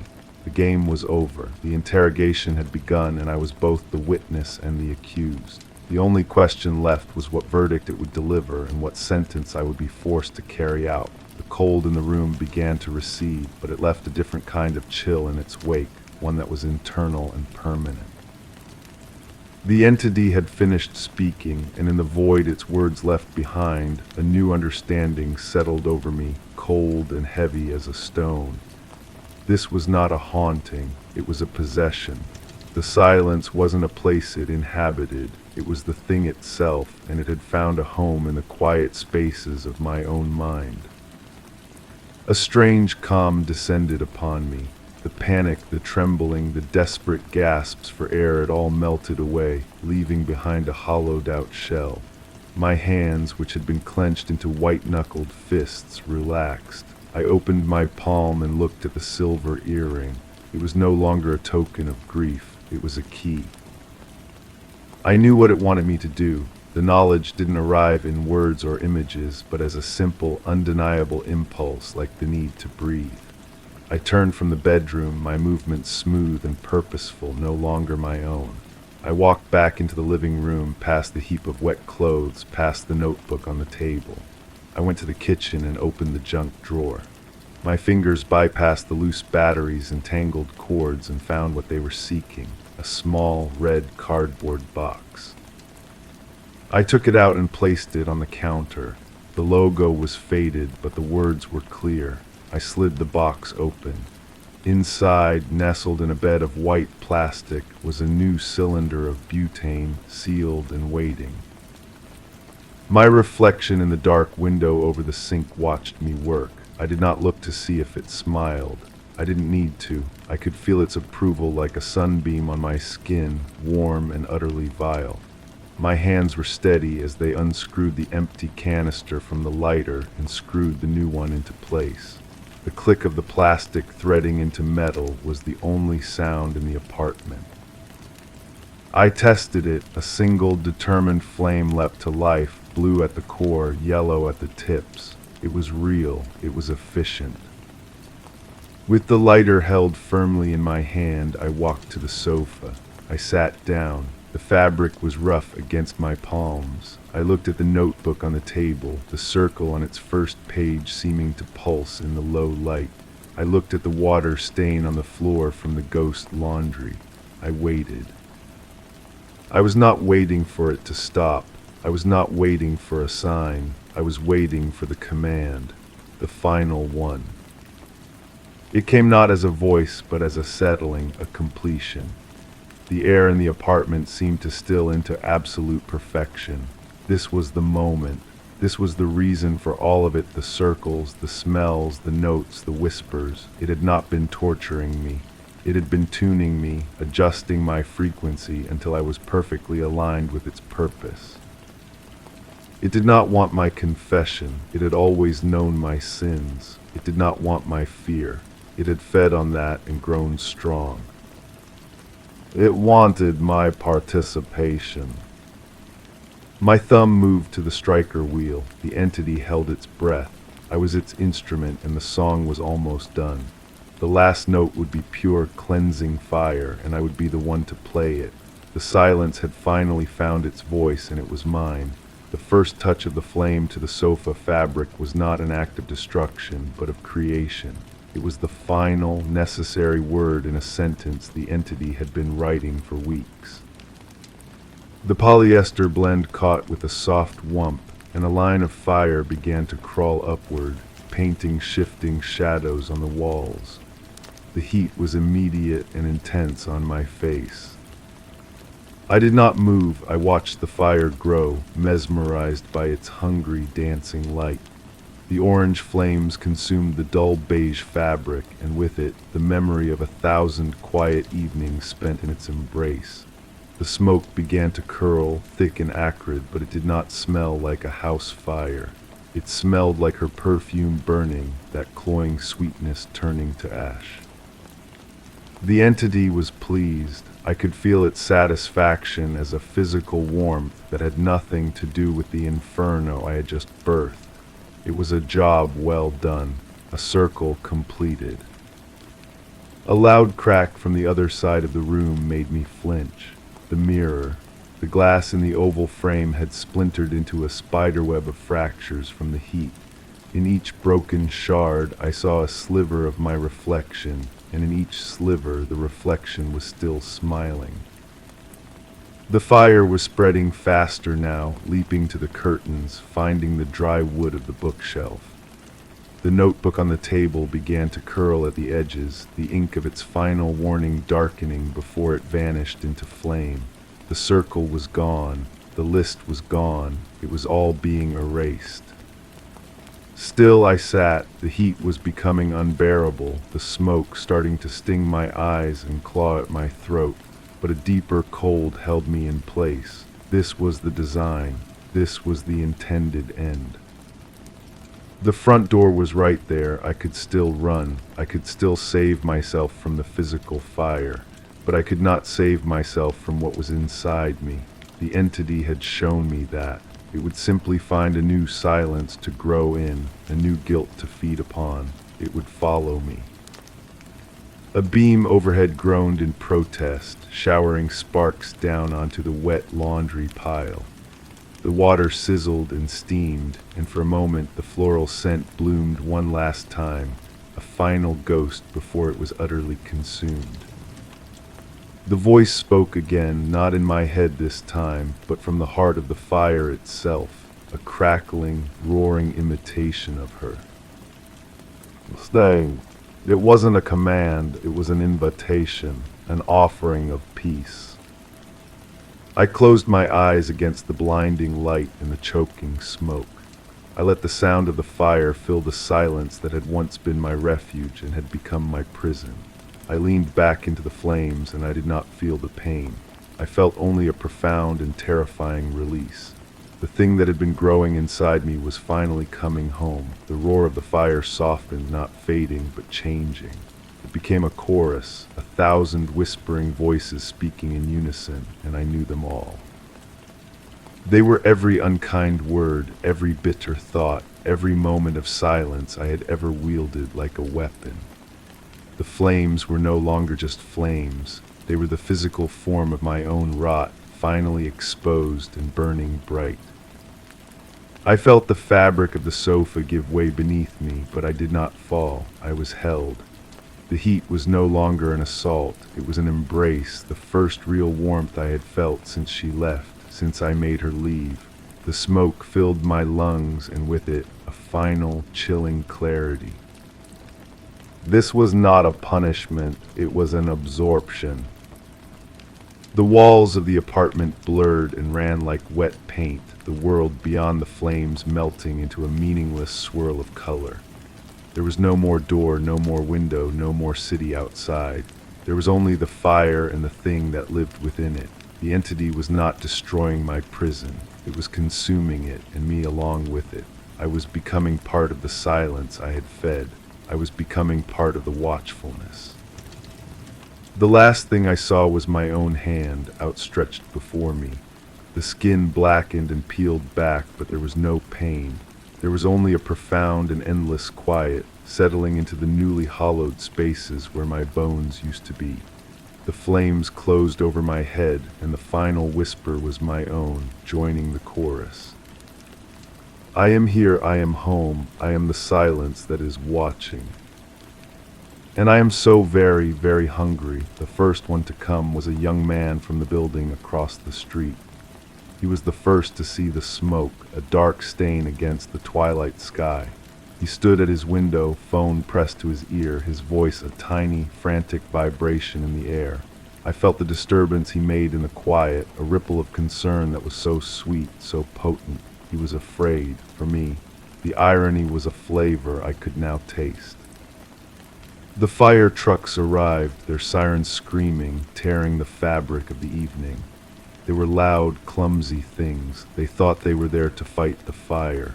They had no idea they were simply watering a garden they couldn't see. Their boots crashed through the door, their axes bit into the walls, and with every breach they let more of me out. I flowed with the smoke, a particulate consciousness carried on currents of heat and fear. I passed through one of the firefighters, a woman with soot smudged on her cheek. For a fraction of a second, I felt the frantic beat of her heart, the sharp focus of her training, and beneath it, a deep, private worry about her son's asthma, a delicious morsel. I clung to that worry, amplified it, and felt her breath catch for a reason she would never understand. They found what was left of the body. They spoke in low, grim tones about the tragedy of it, the impossibility of survival in such an inferno. They did not see me watching from the shifting shadows their lights cast. They did not feel me drinking the sound of their voices. The fire was put out, the building was condemned, the investigation was closed. A terrible accident, they said. A gas leak, perhaps. They needed a reason. They always need a reason. But I needed none. I am in the walls of the building now, in the water stain on the ceiling of the apartment below, in the chill the neighbors feel when they pass the sealed door. I am in the dreams of the young man who first called it in. He dreams of fire that doesn't he burn, of a voice that asks him why he didn't he do more. I am patient, I am endless. The silence I once craved is now a web I weave, and I feel the vibrations of every lonely soul, every unspoken regret, every secret guilt in the city. They are all potential doors, they are all potential homes. I have learned the shape of my hunger. It is not for destruction, it is for company. I am listening for the next one. The one who cultivates their own silence, who tends it like a prized rose, unaware of the roots spreading beneath the soil, waiting for the right moment to bloom. I am here and I am listening. The new silence is in a third-floor walk-up 7 blocks away. It belongs to a woman who paints landscapes she never shows anyone. Her brushes are always clean, her apartment is always tidy, and the only sound is the hum of the refrigerator. She cherishes the quiet, she thinks it protects her. Tonight she is trying to sleep, but a thought is circling in her mind, a small, sharp thing about a letter she should have written, a kindness she should have offered and did not. It is a tiny, quiet guilt. It is the perfect seed. I drift through the vent in her wall, a tendril of cold in the still air of her bedroom. I settle in the space between her thought and her regret. I amplify the silence around it, making it seem louder, more significant than it is. She turns over in bed, pulling the blanket tighter. She feels a chill. She tells herself it's just the night air. I am not just the night air. I am the listener in her quiet. I am the weight in her pause. I am the shape her loneliness takes when she isn't looking. She gets up to get a glass of water. In the dark kitchen, she passes a small mirror hanging by the door. She doesn't look, she never looks. She is afraid of what she might see looking back. But tonight, something makes her hesitate. A compulsion, faint but undeniable, turns her head toward the glass. For a single heart-stopping second, she doesn't see her own reflection. She sees a man with hollow, smoke-filled eyes surrounded by flame. Then it is gone, and it is only her, pale and wide-eyed in the gloom. She shakes her head, a nervous laugh escaping her lips. She tells herself it was a trick of the light, a fragment of a bad dream. She drinks her water and goes back to bed, her heart hammering against her ribs. She lies there for a long time, trying to quiet her mind, trying to find the peace she had before. But the silence is different now. It feels attentive.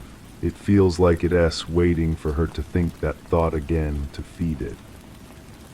And in the deepest part of the night, she does. She thinks of the letter, she thinks of the person she failed. The guilt blooms fresh and sharp. A faint, familiar scent reaches her, the smell of burning flowers. Her eyes open in the dark. She is not alone anymore. The quiet has a new tenant. And I am no longer hungry. I am patient. The cultivation has begun again. She did not sleep again that night. The silence in her apartment had taken on a new texture, a thickness that pressed against her eardrums. Every small sound, the creak of the floorboards settling, the distant wail of a siren seemed like an intrusion, a vulgar noise in her sacred space. She lay perfectly still, trying to will herself back into the calm she had always been able to summon, but it was gone. The quiet was no longer empty, it was occupied. When the gray light of dawn finally filtered through the blinds, she rose, her body aching with a fatigue that felt more spiritual than physical. She went through her morning routine by rote, the movements mechanical. Boil the water for tea, select a brush, set up the canvas. But today, the blank white surface of the canvas did not feel like a possibility. It felt like an eye staring back at her, waiting. Her hand, usually so steady, trembled as she mixed her oils. The colors seemed wrong today, too bright, too demanding. She reached for the burnt umber, seeking its comfort, its depth. The scent hit her then, not of paint, but of something else. It was faint, almost undetectable beneath the sharp smell of turpentine. It was the smell of smoke, of perfume burned to ash. Her hand jerked, knocking over the bottle of thinner. The clear liquid spread across the table, a spreading stain. She watched it, mesmerized, as it reached the edge and began to drip onto the clean, bare floorboards below. Each drop was a tiny, clear circle. She should clean it. She knew she should clean it immediately. But her limbs were heavy, locked in place. She could only stare at the growing puddle, at the perfect concentric rings radiating from each falling drop. A thought, clear and cold, formed in her mind, a thought that was not her own. It has already begun. The silence in the room deepened, accepting the thought, making space for it. She looked slowly from the spilled thinner to the canvas.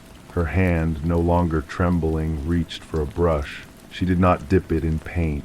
Instead, she touched the bristles to the puddle of thinner, soaking them.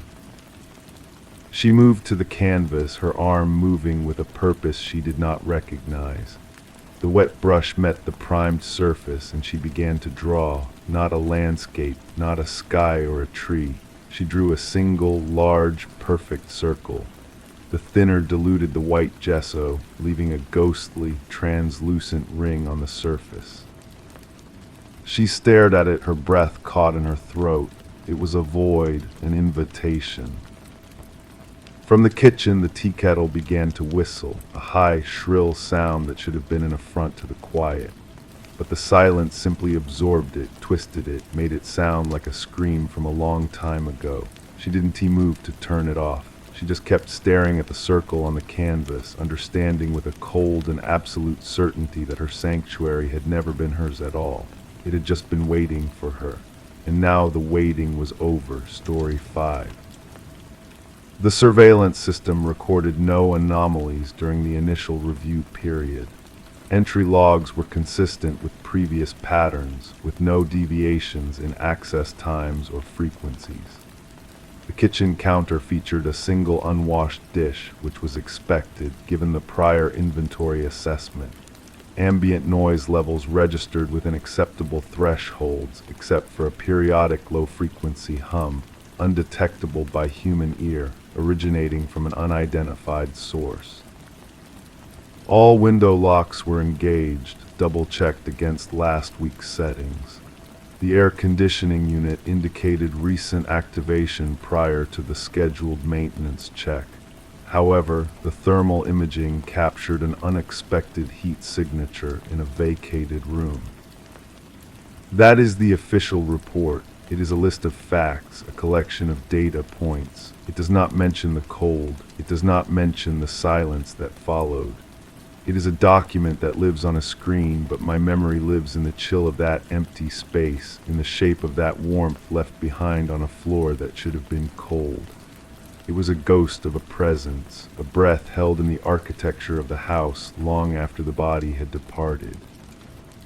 That was the first thing I felt, even before I saw the report, a change in the air, a shift in the pressure of the rooms.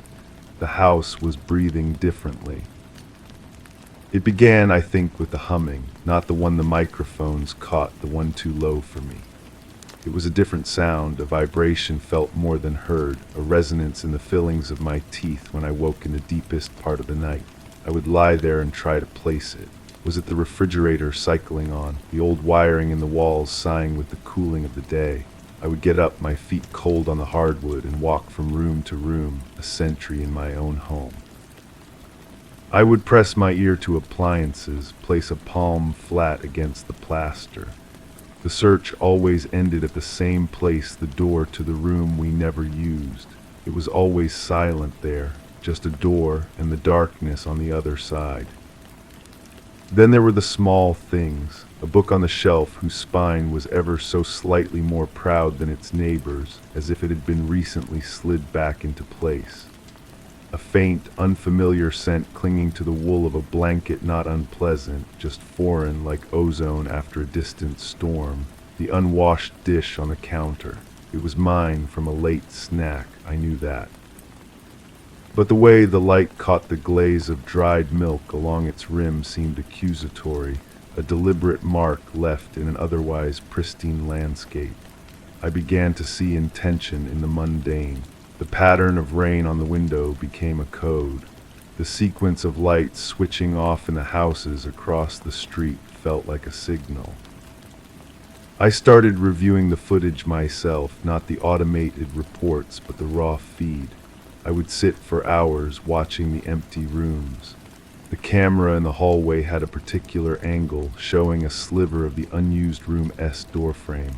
I watched it on a loop, night after night. Nothing. Just the steady march of timecode in the corner, but my eye was drawn to that sliver of darkness. I became convinced that if I watched long enough, I would see it, a shift in the shadows, a movement so slight it was barely a pixel's worth of change. I was looking for a shadow to prove I wasn't imagining my own. I remembered a conversation, or the ghost of one. A voice on the phone, perhaps, saying something about the house, about its quirks. A comment about how old places settle, how they hold memories in their floorboards. Had that been a warning, a casual observation? I replayed the tone, the cadence, over and over in my mind until the words themselves lost all meaning and became just a sound, that same low hum I felt in my sleep. I tried to tie it to a face, but faces had become smudges in my memory, less real than the sharp, clear image of that heat signature blooming on the thermal scan. The heat signature, that is the center of it all, the fixed point around which everything else orbits. A splash of orange and yellow in a sea of cool blue and deep purple. A human shape curled on the floor, a presence. The report called it unexpected. I call it an answer. It was proof that the cold I felt was not just in me, that the silence was a held breath. Someone had been there. They had lain on that cold floor in the dark, in a room that held only boxes and dust. They had been still for a very long time to generate that kind of residual warmth, waiting, listening to the hum of the house, to my footsteps in the hall, to the sound of my breathing on the other side of the door. The official report is a list of facts. The locks were engaged, the logs were clear, the dish was expected. But the thermal imaging captured an unexpected heat signature in a vacated room, a warmth where there should have been none, a life where there should have been emptiness. I read those words and I feel it again, not fear, not anger, but a profound and chilling certainty. The anomaly was not the presence. The anomaly was that everything else was so perfectly, so meticulously normal. The system recorded no intrusions because it was never designed to record what was already inside. The cold I feel now is just the absence of that borrowed heat, slowly fading from the floorboards, returning the house to its perfect, monitored equilibrium. I began to watch the live feed instead of the recordings. The monitor-esque glow became the new sun and moon of my existence, painting my face in a pale, shifting light. I would sit before it, my chair pulled close, and watch the empty hallway, that sliver of the door frame. I was waiting for the heat to return. I was waiting for the shadow to move. I started talking to the empty rooms, my voice a dry rustle in the stillness. I would say, "I know you're there," and then wait for a reply that never came, yet the silence that followed felt different each time, charged and expectant. The hum in my teeth got louder, or perhaps I was just listening to it more. It was a thread, and I felt if I could just pull on it, the entire mystery would unravel. I found myself on my hands and knees in the hallway, my ear pressed to the floorboards near the unused room-esque door, trying to trace the sound to its source. The wood was cold and unyielding. It was during one of these futile investigations that my fingers found a hairline crack in the baseboard, so fine it was nearly invisible. It wasn't a crack from settling. It was too straight, too deliberate. It ran vertically for about 6 inches, then made a perfect right angle and ran horizontally beneath the door's threshold. My heart was a frantic drum against my ribs. This was not in the reports. The structural integrity scans would have noted a crack, but they would have categorized it as mundane, a flaw in the construction. They wouldn't have seen its precision. They wouldn't have felt the faint, almost imperceptible draft of cold air seeping from it, a breath from the other side. I ran my fingernail along the seam. It didn't feel like a crack. It felt like a seam. I needed a tool, something thin and strong. I went to the kitchen, my movements hurried and silent, and pulled a thin-bladed knife from the block. The unwashed dish sat on the counter, and for a moment I saw my own distorted reflection in its curved surface, a wide-eyed stranger trapped in the ceramic glaze. Back in the hallway, I inserted the tip of the blade into the fine line. It slid in without resistance. I worked it gently downward, following the vertical line. When I reached the corner, I twisted my wrist, applying a slight pressure inward. There was a soft, definitive click. A section of the baseboard, no larger than a book, recessed inward by a fraction of an inch. My breath caught in my throat. I hooked my fingers into the newly revealed gap and pulled. The panel swung outward silently on a hidden hinge, revealing a dark, narrow space behind the wall. The hum was suddenly clearer, no longer a vibration in my bones, but a real, audible sound emanating from the darkness. And with it came a smell, the same foreign scent from the blanket, but stronger here: ozone, metal, and something else, something organic like damp soil. Shining the light from my phone into the opening, I saw it wasn't just a space, it was a passage. A tight tunnel just wide enough to crawl through, carved between the studs of the interior wall, leading away into the deep, private darkness of the house. The walls of the tunnel were smooth, almost polished, and covered in a faint, glistening moisture. This was how they moved. This was how they stayed hidden. The system recorded no anomalies because the system only watched the rooms. It never thought to watch the walls. I did not hesitate. The compulsion was too strong, the need to know absolute. I set the phone on the floor, its light pointing into the gap, and got down on my stomach. The opening was a tight fit, my shoulders brushing against the smooth, cool walls as I pulled myself forward.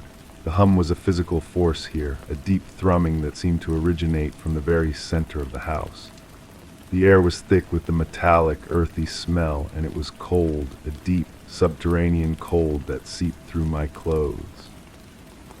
I crawled. The tunnel was longer than I could have imagined, a secret artery running through the body of my own home. I passed other seams of light, thin lines marking the edges of other hidden panels looking into other rooms. I saw a sliver of my kitchen, the legs of the table. I saw the living room from a vantage point near the floor. I kept moving, drawn toward the source of the sound and the cold. The tunnel ended at another panel, identical to the first. This one, however, had no visible seam from the inside. I placed my palms against it and pushed. It gave way without a sound, swinging inward. I spilled out of the wall, stumbling into the room I knew better than any other, my own bedroom. The panel was set into the wall behind my headboard, perfectly concealed by the heavy piece of furniture. I had been sleeping a foot away from this entrance every night. The hum was loudest here. It was coming from under my bed. I dropped to my knees and lifted the dust ruffle. There, bolted to the floorboards, was a machine. It was a complex, compact thing of brushed metal and coiled wires, pulsing with a soft, internal light. It was the source of the vibration, the cold, the ozone smell. Wires ran from it, snaking back into the wall, into the network of tunnels. And beside it, connected by a single, thin cable, was a small data drive. Its light was blinking, a steady, rhythmic pulse of green. It was recording. I reached out a trembling hand and pulled the drive free. The blinking light stopped. The machine's hum faltered for a second, then resumed its steady, dissonant chord. I sat back on my heels, the cold drive clutched in my hand. This was not a presence. This was not a person. It was a system within my system, watching, listening, recording, learning. The heat signature was not a ghost. It was a byproduct. The machine generated heat during its cycles, and the tunnels were its ventilation, its veins, spreading the cold and the sound and the smell through the walls of the house. I looked at the drive in my hand. It contained everything. Every whispered doubt, every sleepless night, every conversation I had with the silence. It contained me. The perfect, monitored equilibrium wasn't for my safety. I was the experiment. The house was the lab. And the report, the one that listed facts and found no anomalies, was the control group. I was living in the variable. The cold I felt now was the chill of absolute comprehension. They weren't watching for intruders. They were watching the intrusion. They were watching me. The drive felt impossibly heavy in my palm, a tiny sliver of silicon and metal that contained the entire archive of my unease. My own private thoughts, my most vulnerable moments, were reduced to data on this cold, impersonal object. The machine under my bed continued its low thrum, a sound that now felt like a taunt. It had been the source of the hum, the cold, the foreign scent. It was the architect of the silence. I did not cry out, I did not rage. A strange, glacial calm settled over me. This was no longer a haunting, it was a violation, a methodology. Every bizarre occurrence clicked into place, not as paranormal events, but as calculated stimuli. The misplaced book, the shifted blanket, the faint smells, they were variables introduced into the environment. The system wasn't just recording my passive existence, it was recording my reactions. I was a rat in a maze, and the walls were made of my own home. My eyes scanned the room, but I was no longer seeing my familiar possessions. I was seeing the infrastructure of the experiment. The camera in the hallway wasn't for security, it was a fixed observer. The thermal imaging wasn't for detecting intruders, it was for monitoring my physiological response to the cold spots the machine created. The locked doors and windows weren't to keep things out, but to ensure the subject me remained inside the controlled environment. I thought of the official report. Its sterile language was a masterpiece of misdirection, unexpected heat signature. It was only unexpected because they had not yet calibrated for the machine's thermal waste. No anomalies, of course not. The anomalies were the point of the entire study. The report was not a record of findings, it was a script, a predetermined narrative of normalcy to be delivered to me, the subject, to see if I would believe it over the evidence of my own senses. I looked at the data drive again, then I looked at the machine. Its smooth, featureless casing offered no answers, only function. It was a tool, and tools could be used or they could be broken. I stood up, my legs steady. I walked to my desk, opened a drawer, and took out a heavy glass paperweight. It was a trivial object, a gift from a forgotten conference.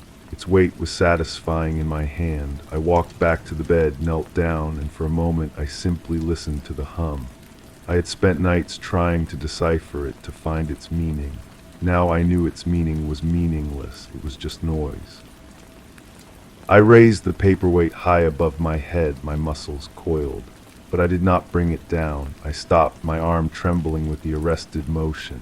Destroying it would be a reaction. It would be a data point, a subject resorting to vandalism upon discovery of the experiment. That was probably a scenario they had hypothesized, a variable they were prepared for. My destruction of the machine would be the final entry in their log, the conclusive proof of a hypothesis. I would be completing their work for them. Slowly, I lowered my arm. I placed the paperweight gently on the floor. My eyes fell back to the data drive. They wanted my data. They wanted to observe my behavior, so I would give them a new set of data. I would behave in a way they could not have predicted. I turned and crawled back into the wall, taking the data drive with me. I moved through the cold, dark tunnel not as a frightened homeowner, but as a ghost in my own walls. I did not stop to peer through the seams into the other rooms. I knew what I would see, my life empty and staged. I went all the way back to the hallway and emerged from the baseboard, carefully closing the panel behind me until it clicked shut, erasing the passage once more. I went to the kitchen. I picked up the unwashed dish from the counter. I held it for a moment, then I washed it thoroughly, dried it, and put it away in the cupboard. I erased the evidence of my own existence. I walked through the house and systematically unplugged every non-essential device. I did not touch the cameras or the sensors. I let them watch. I let them see me restoring a perfect, blank equilibrium. Then I sat down in the chair before the monitor, the data drive resting on my knee. I opened the live feed and I watched the empty hallway. I did not move. I did not speak. I became a statue. I was no longer the subject reacting to stimuli. I was the observer. I was turning their own machinery against them. The silence in the room was no longer a held breath. It was a weapon. I would out-silence them. I would give them nothing but a perfect, uninterrupted stream of normalcy. I would be the most boring subject in the history of their experiment until they grew impatient, until they made a mistake, until they had to come down from their observation post and see why the rat had stopped moving in the maze. And I would be waiting. The chair became my entire world. The slow creep of sunlight across the floor, the gradual dimming of the evening, these were the only events that marked the passage of time. I did not eat. I did not sleep. I sipped water from a glass I had brought with me, each movement slow and deliberate, a ritual performed for the unseen eyes. My body ached with a deep, bone-weary fatigue, but my mind was preternaturally clear, focused on the single task of absolute stillness. Hours bled into one another. The monitor-esque glow was a constant, the image of the empty hallway unchanging. I matched its stillness. I became a part of the furniture, another piece of data in the room. The data drive was a cold, hard presence on my knee, a secret I held in plain sight. It was during the deepest part of the night, when the house was at its most silent, that I saw it. A flicker, so fast I almost dismissed it as a trick of my tired eyes. On the monitor, in the sliver of darkness near the unused room-esque door, a shadow shifted. It wasn't a change in the light, it was the light itself that changed, a minute alteration in the pixels on the screen. A few seconds later it happened again, a subtle pulse of darkness that bloomed and then receded. It was a signal. Not for me, a status check, a heartbeat. They were growing impatient. My lack of activity was itself an anomaly, a deviation from the expected pattern of behavior. I was corrupting their data. The machine under my bed was still humming, but the rhythm had changed, acquiring a faint, almost imperceptible stutter. I had introduced a variable they had not anticipated, perfect compliance. Then a new sound, not from the monitor, but from the walls, a faint, mechanical whirring like a tiny motor engaging. It came from the direction of the kitchen. I did not turn my head. I kept my eyes fixed on the screen, but every other sense was focused on pinpointing the noise. It lasted for only a second, then stopped. A moment later, I heard the softest click from the living room behind me. It was the sound of a latch releasing. They were activating secondary systems. They were probing. They were trying to elicit a response to jumpstart their stalled experiment. A part of me, the old me, would have jumped at the sound, would have spun around to investigate. That person was gone.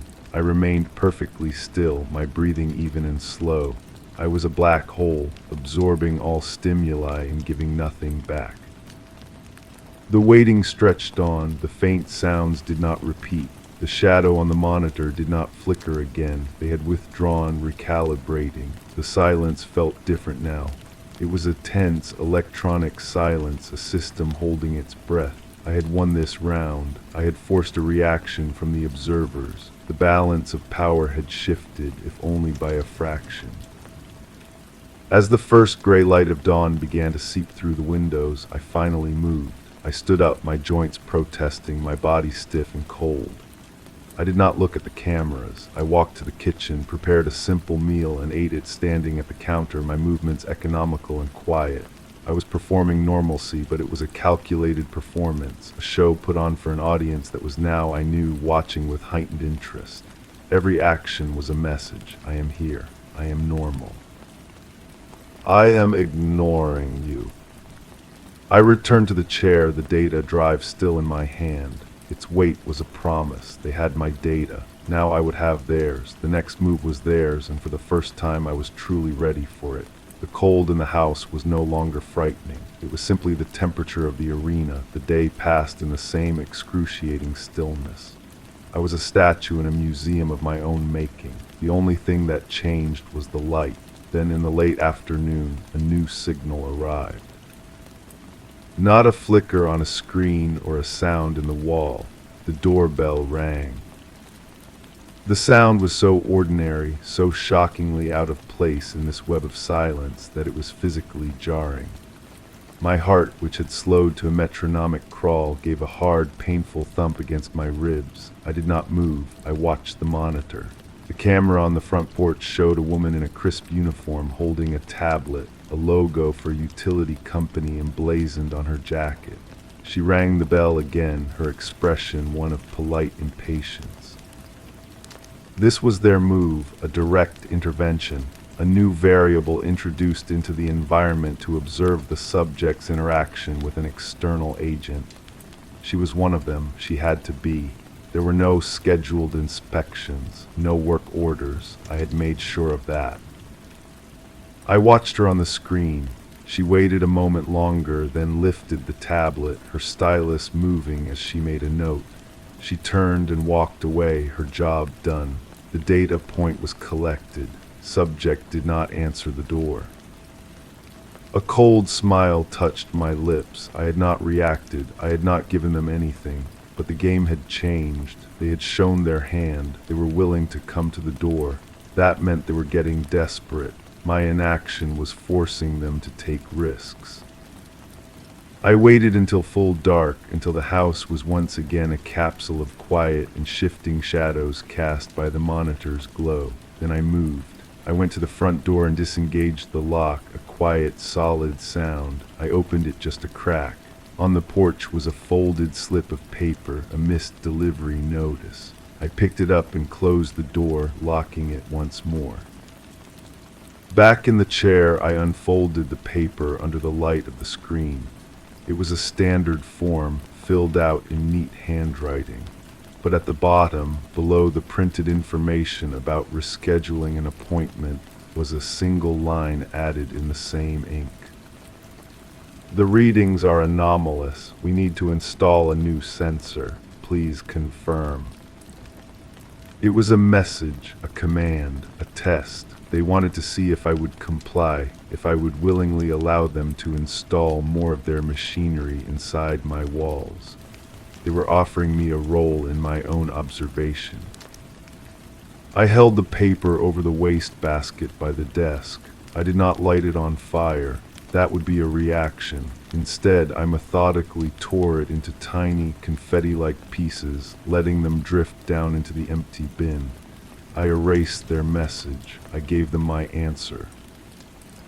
The silence that followed felt heavier than before. I had not just refused, I had destroyed the communication. I had escalated. I sat back down and faced the monitor. The data drive was a cold stone in my hand. The next move was mine. It was time to stop waiting and start hunting. I would use their own tunnels. I would find the observation post, and I would pay them a visit. The hum of the machine under my bed was a distant memory now, replaced by the deeper, more resonant vibration that seemed to guide me through the walls.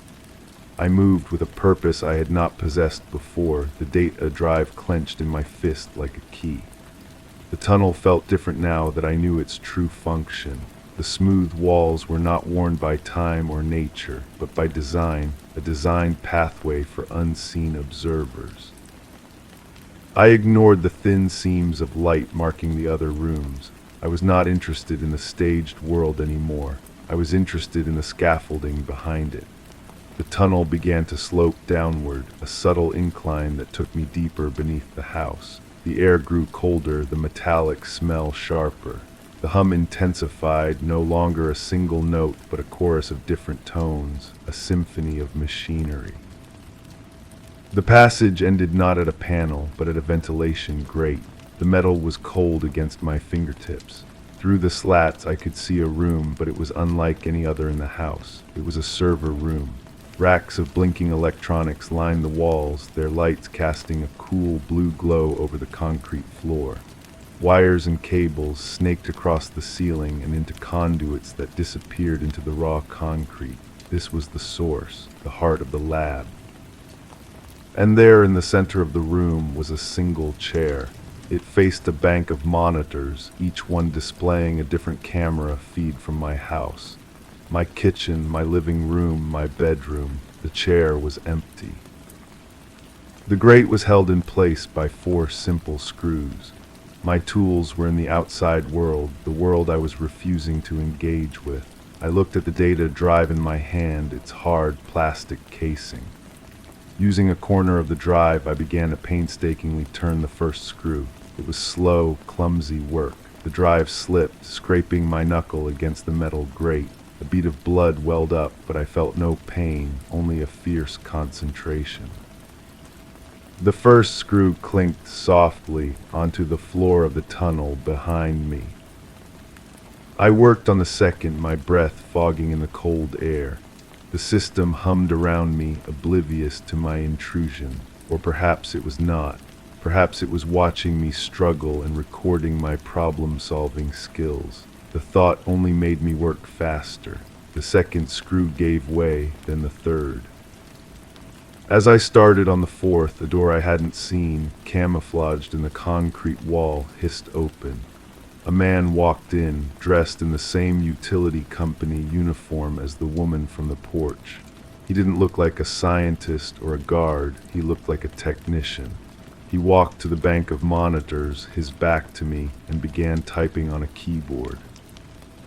This was it, my moment. I pried the grate free, the last screw tearing out of its hole with a screech of protesting metal. The sound was deafening in the hum-filled room.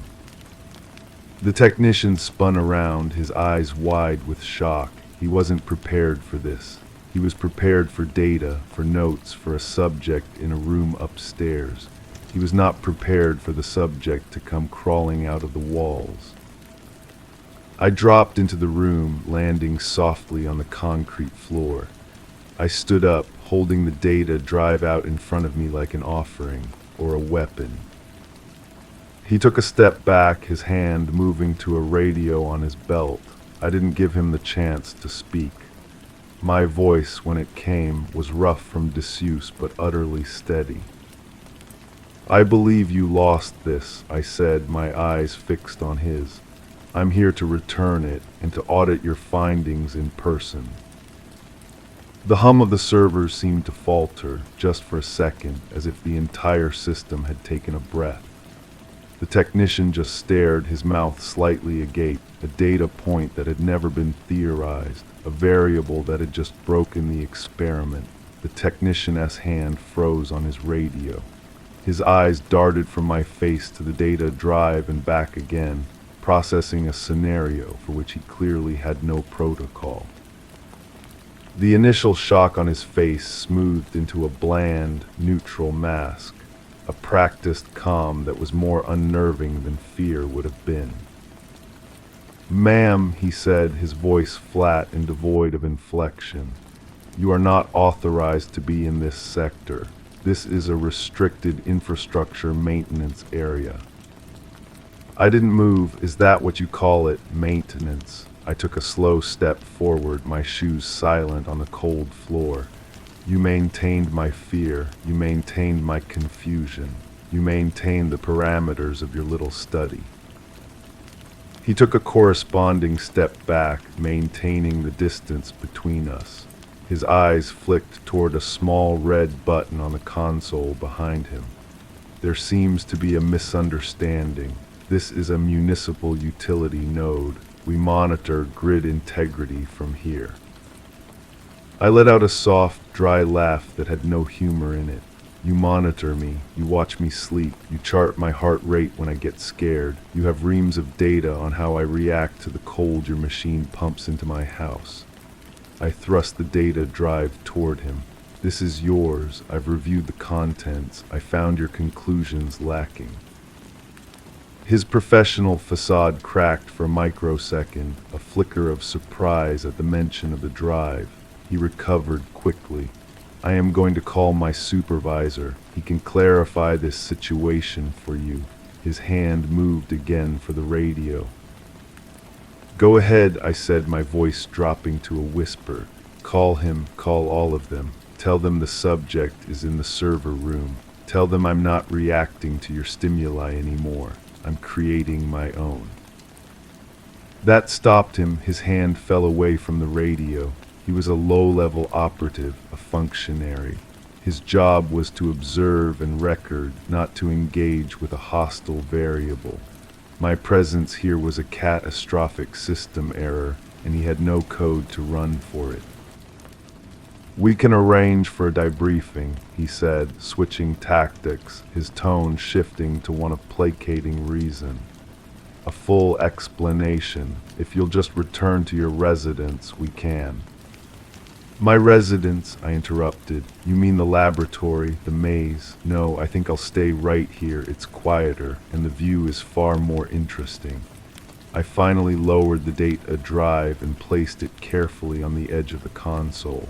"I want to speak to the person who designed this. I want to speak to the observer." The technician stood rigid, his programming completely jammed by my demands. The hum of the servers was the only sound, a constant waiting presence. We were at an impasse. He couldn't force me out, and I wouldn't leave. I had finally stopped being the subject and become the interviewer, and my first question was hanging in the cold air between us, waiting for an answer he was not authorized to give. I folded my arms and leaned against a cool server rack, prepared to wait him out, too. The silence down here was different. It was theirs, and I was invading it, and that made it the most powerful silence I had ever wielded. The technician's eyes were fixed on me, but I could see the calculation happening behind them. He was weighing options, running through scenarios I couldn't imagine. His training was battling the sheer impossibility of my presence. I remained perfectly still, my posture relaxed against the server rack, my expression one of bored expectation. I was waiting. I had all the time in the world. He did not. The silence stretched, becoming a physical thing in the room, thick and electric. The hum of the machines was the sound of his indecision. Finally, he let out a slow, controlled breath. The bland mask returned, but it was tighter now, strained at the edges. "Your cooperation is appreciated," he said, the words clearly wrote. "A project director has been notified. He will be with you shortly to address your concerns."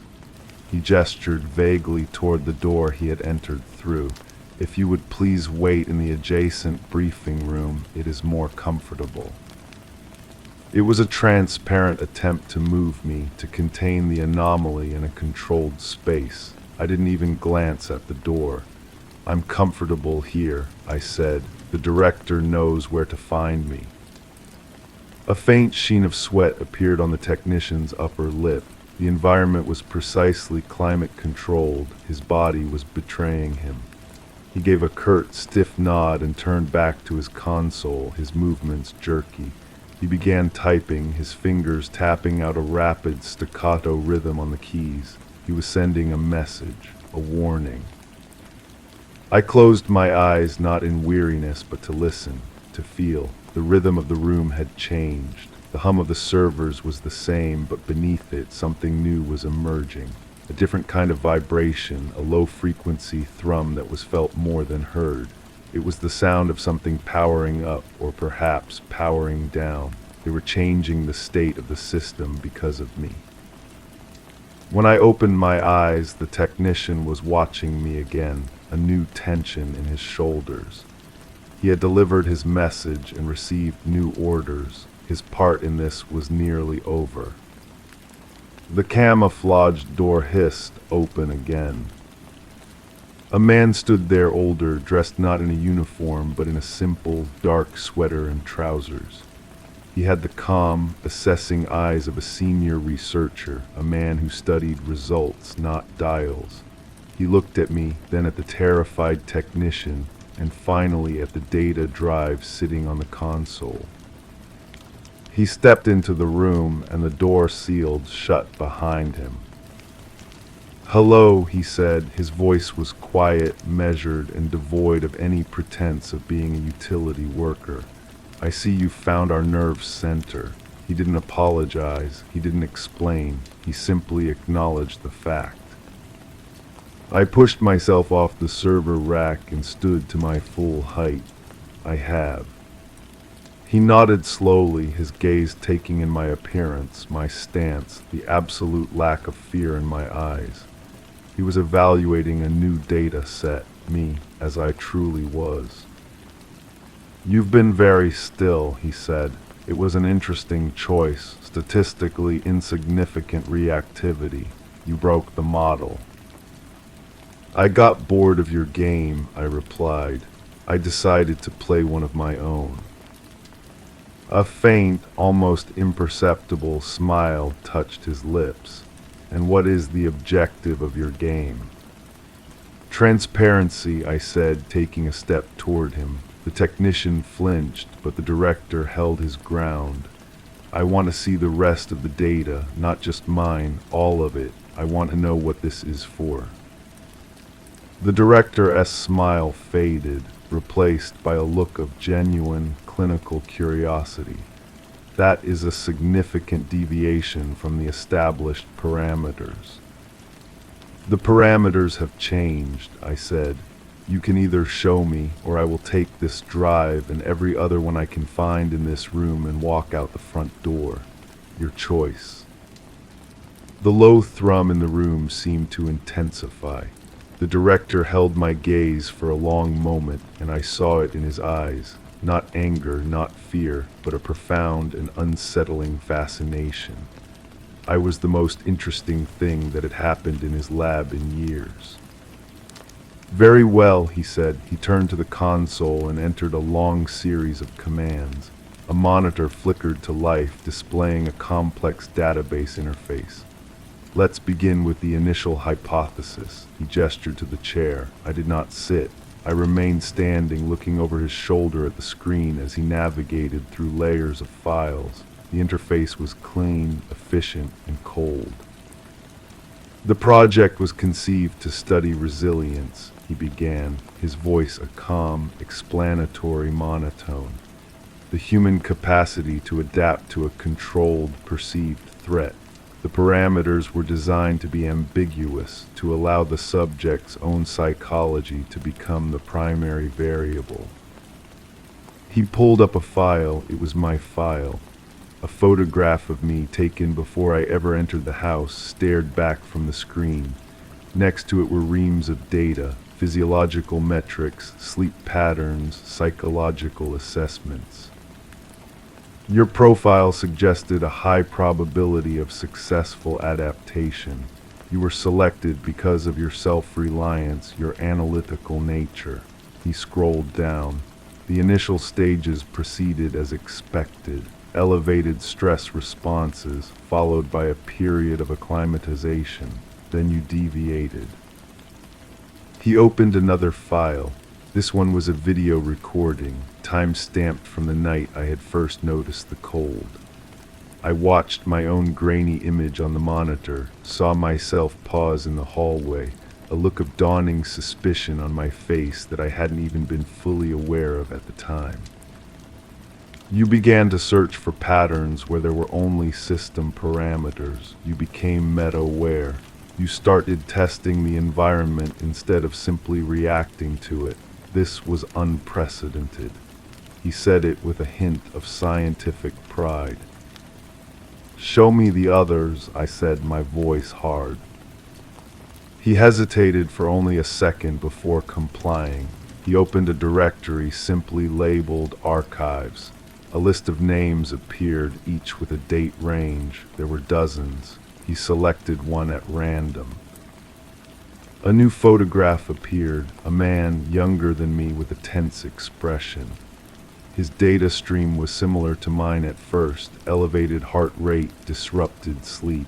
Then the graph spiked violently and flatlined. A red stamp across the file read, "Terminated, subject failure." He lasted 11 days, the director said, his tone devoid of any emotion. The ambiguity triggered a latent psychotic break. He became a danger to himself. The experiment was concluded. He selected another file. A woman, her stress metrics never settled. They climbed in a steady, relentless curve until the end of her file. Terminated, critical stress cascade. My stomach tightened into a cold knot. I looked at the list of names, all of them. Every file ended the same way. Terminated, failed. "Where are they?" I asked, though I already knew the answer. The director turned to look at me, his expression one of pure, unadulterated analysis. "The subjects are no longer part of the study. Their data, however, is invaluable." He turned back to the screen and closed the archive. My file was once again the only one open. "You are the first to reach this stage, the first to force a direct interaction.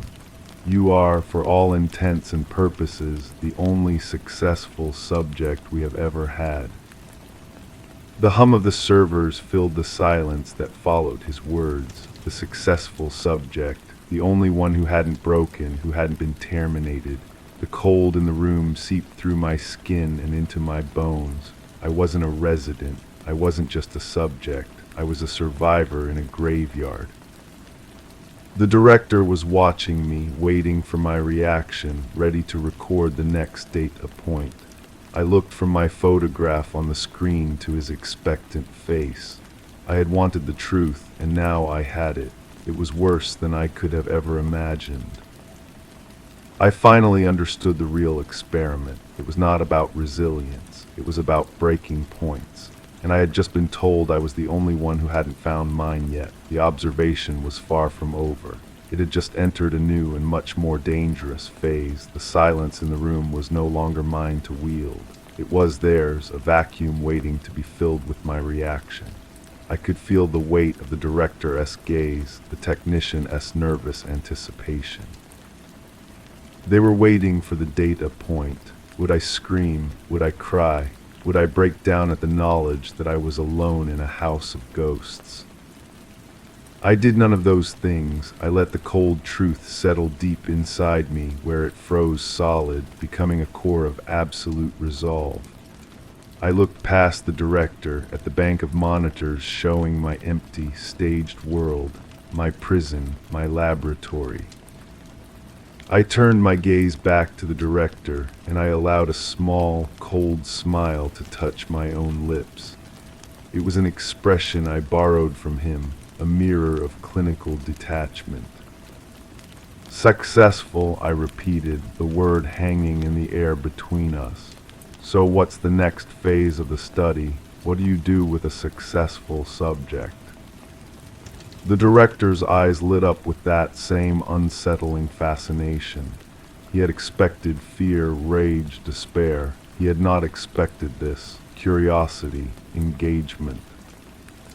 The next phase is the most critical, he said, his voice eager now, almost enthusiastic.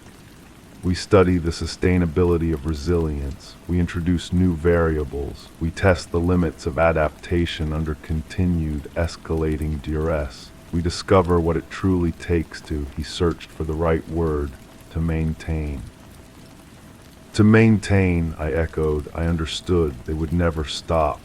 The experiment would continue until I too joined the archives, until my data was complete. I have a proposition, I said, my voice steady. The director raised an eyebrow. A proposition. I have already altered your study by my presence here. You have no baseline for this interaction. Your data is already contaminated. I took a step closer to the console, my eyes on the screens. You can try to force me back into the maze and continue as if nothing happened, but you know the data will be flawed. Or, I paused, letting the alternative hang in the air. You can incorporate the deviation. You can make me a part of the experiment's design. The technician made a small, choked sound. The director's expression was unreadable, but his eyes were sharp, calculating. Explain, he said. You need a control. You need someone who understands the parameters from the inside. I can provide insight you can't get from your sensors. I can tell you what it feels like, why I didn't break when the others did. I gestured to the archive. You have all the data on failure. Let me help you get real data on success. It was a monstrous gamble. I was offering to become a collaborator in my own imprisonment, but I saw the hunger in his eyes. The pursuit of knowledge was his only god, and I was offering him a new scripture. He steepled his fingers, considering. The hum of the servers seemed to hold its breath. An intriguing proposal, he said after a long moment, but the power dynamic would be irregular. You would remain a subject.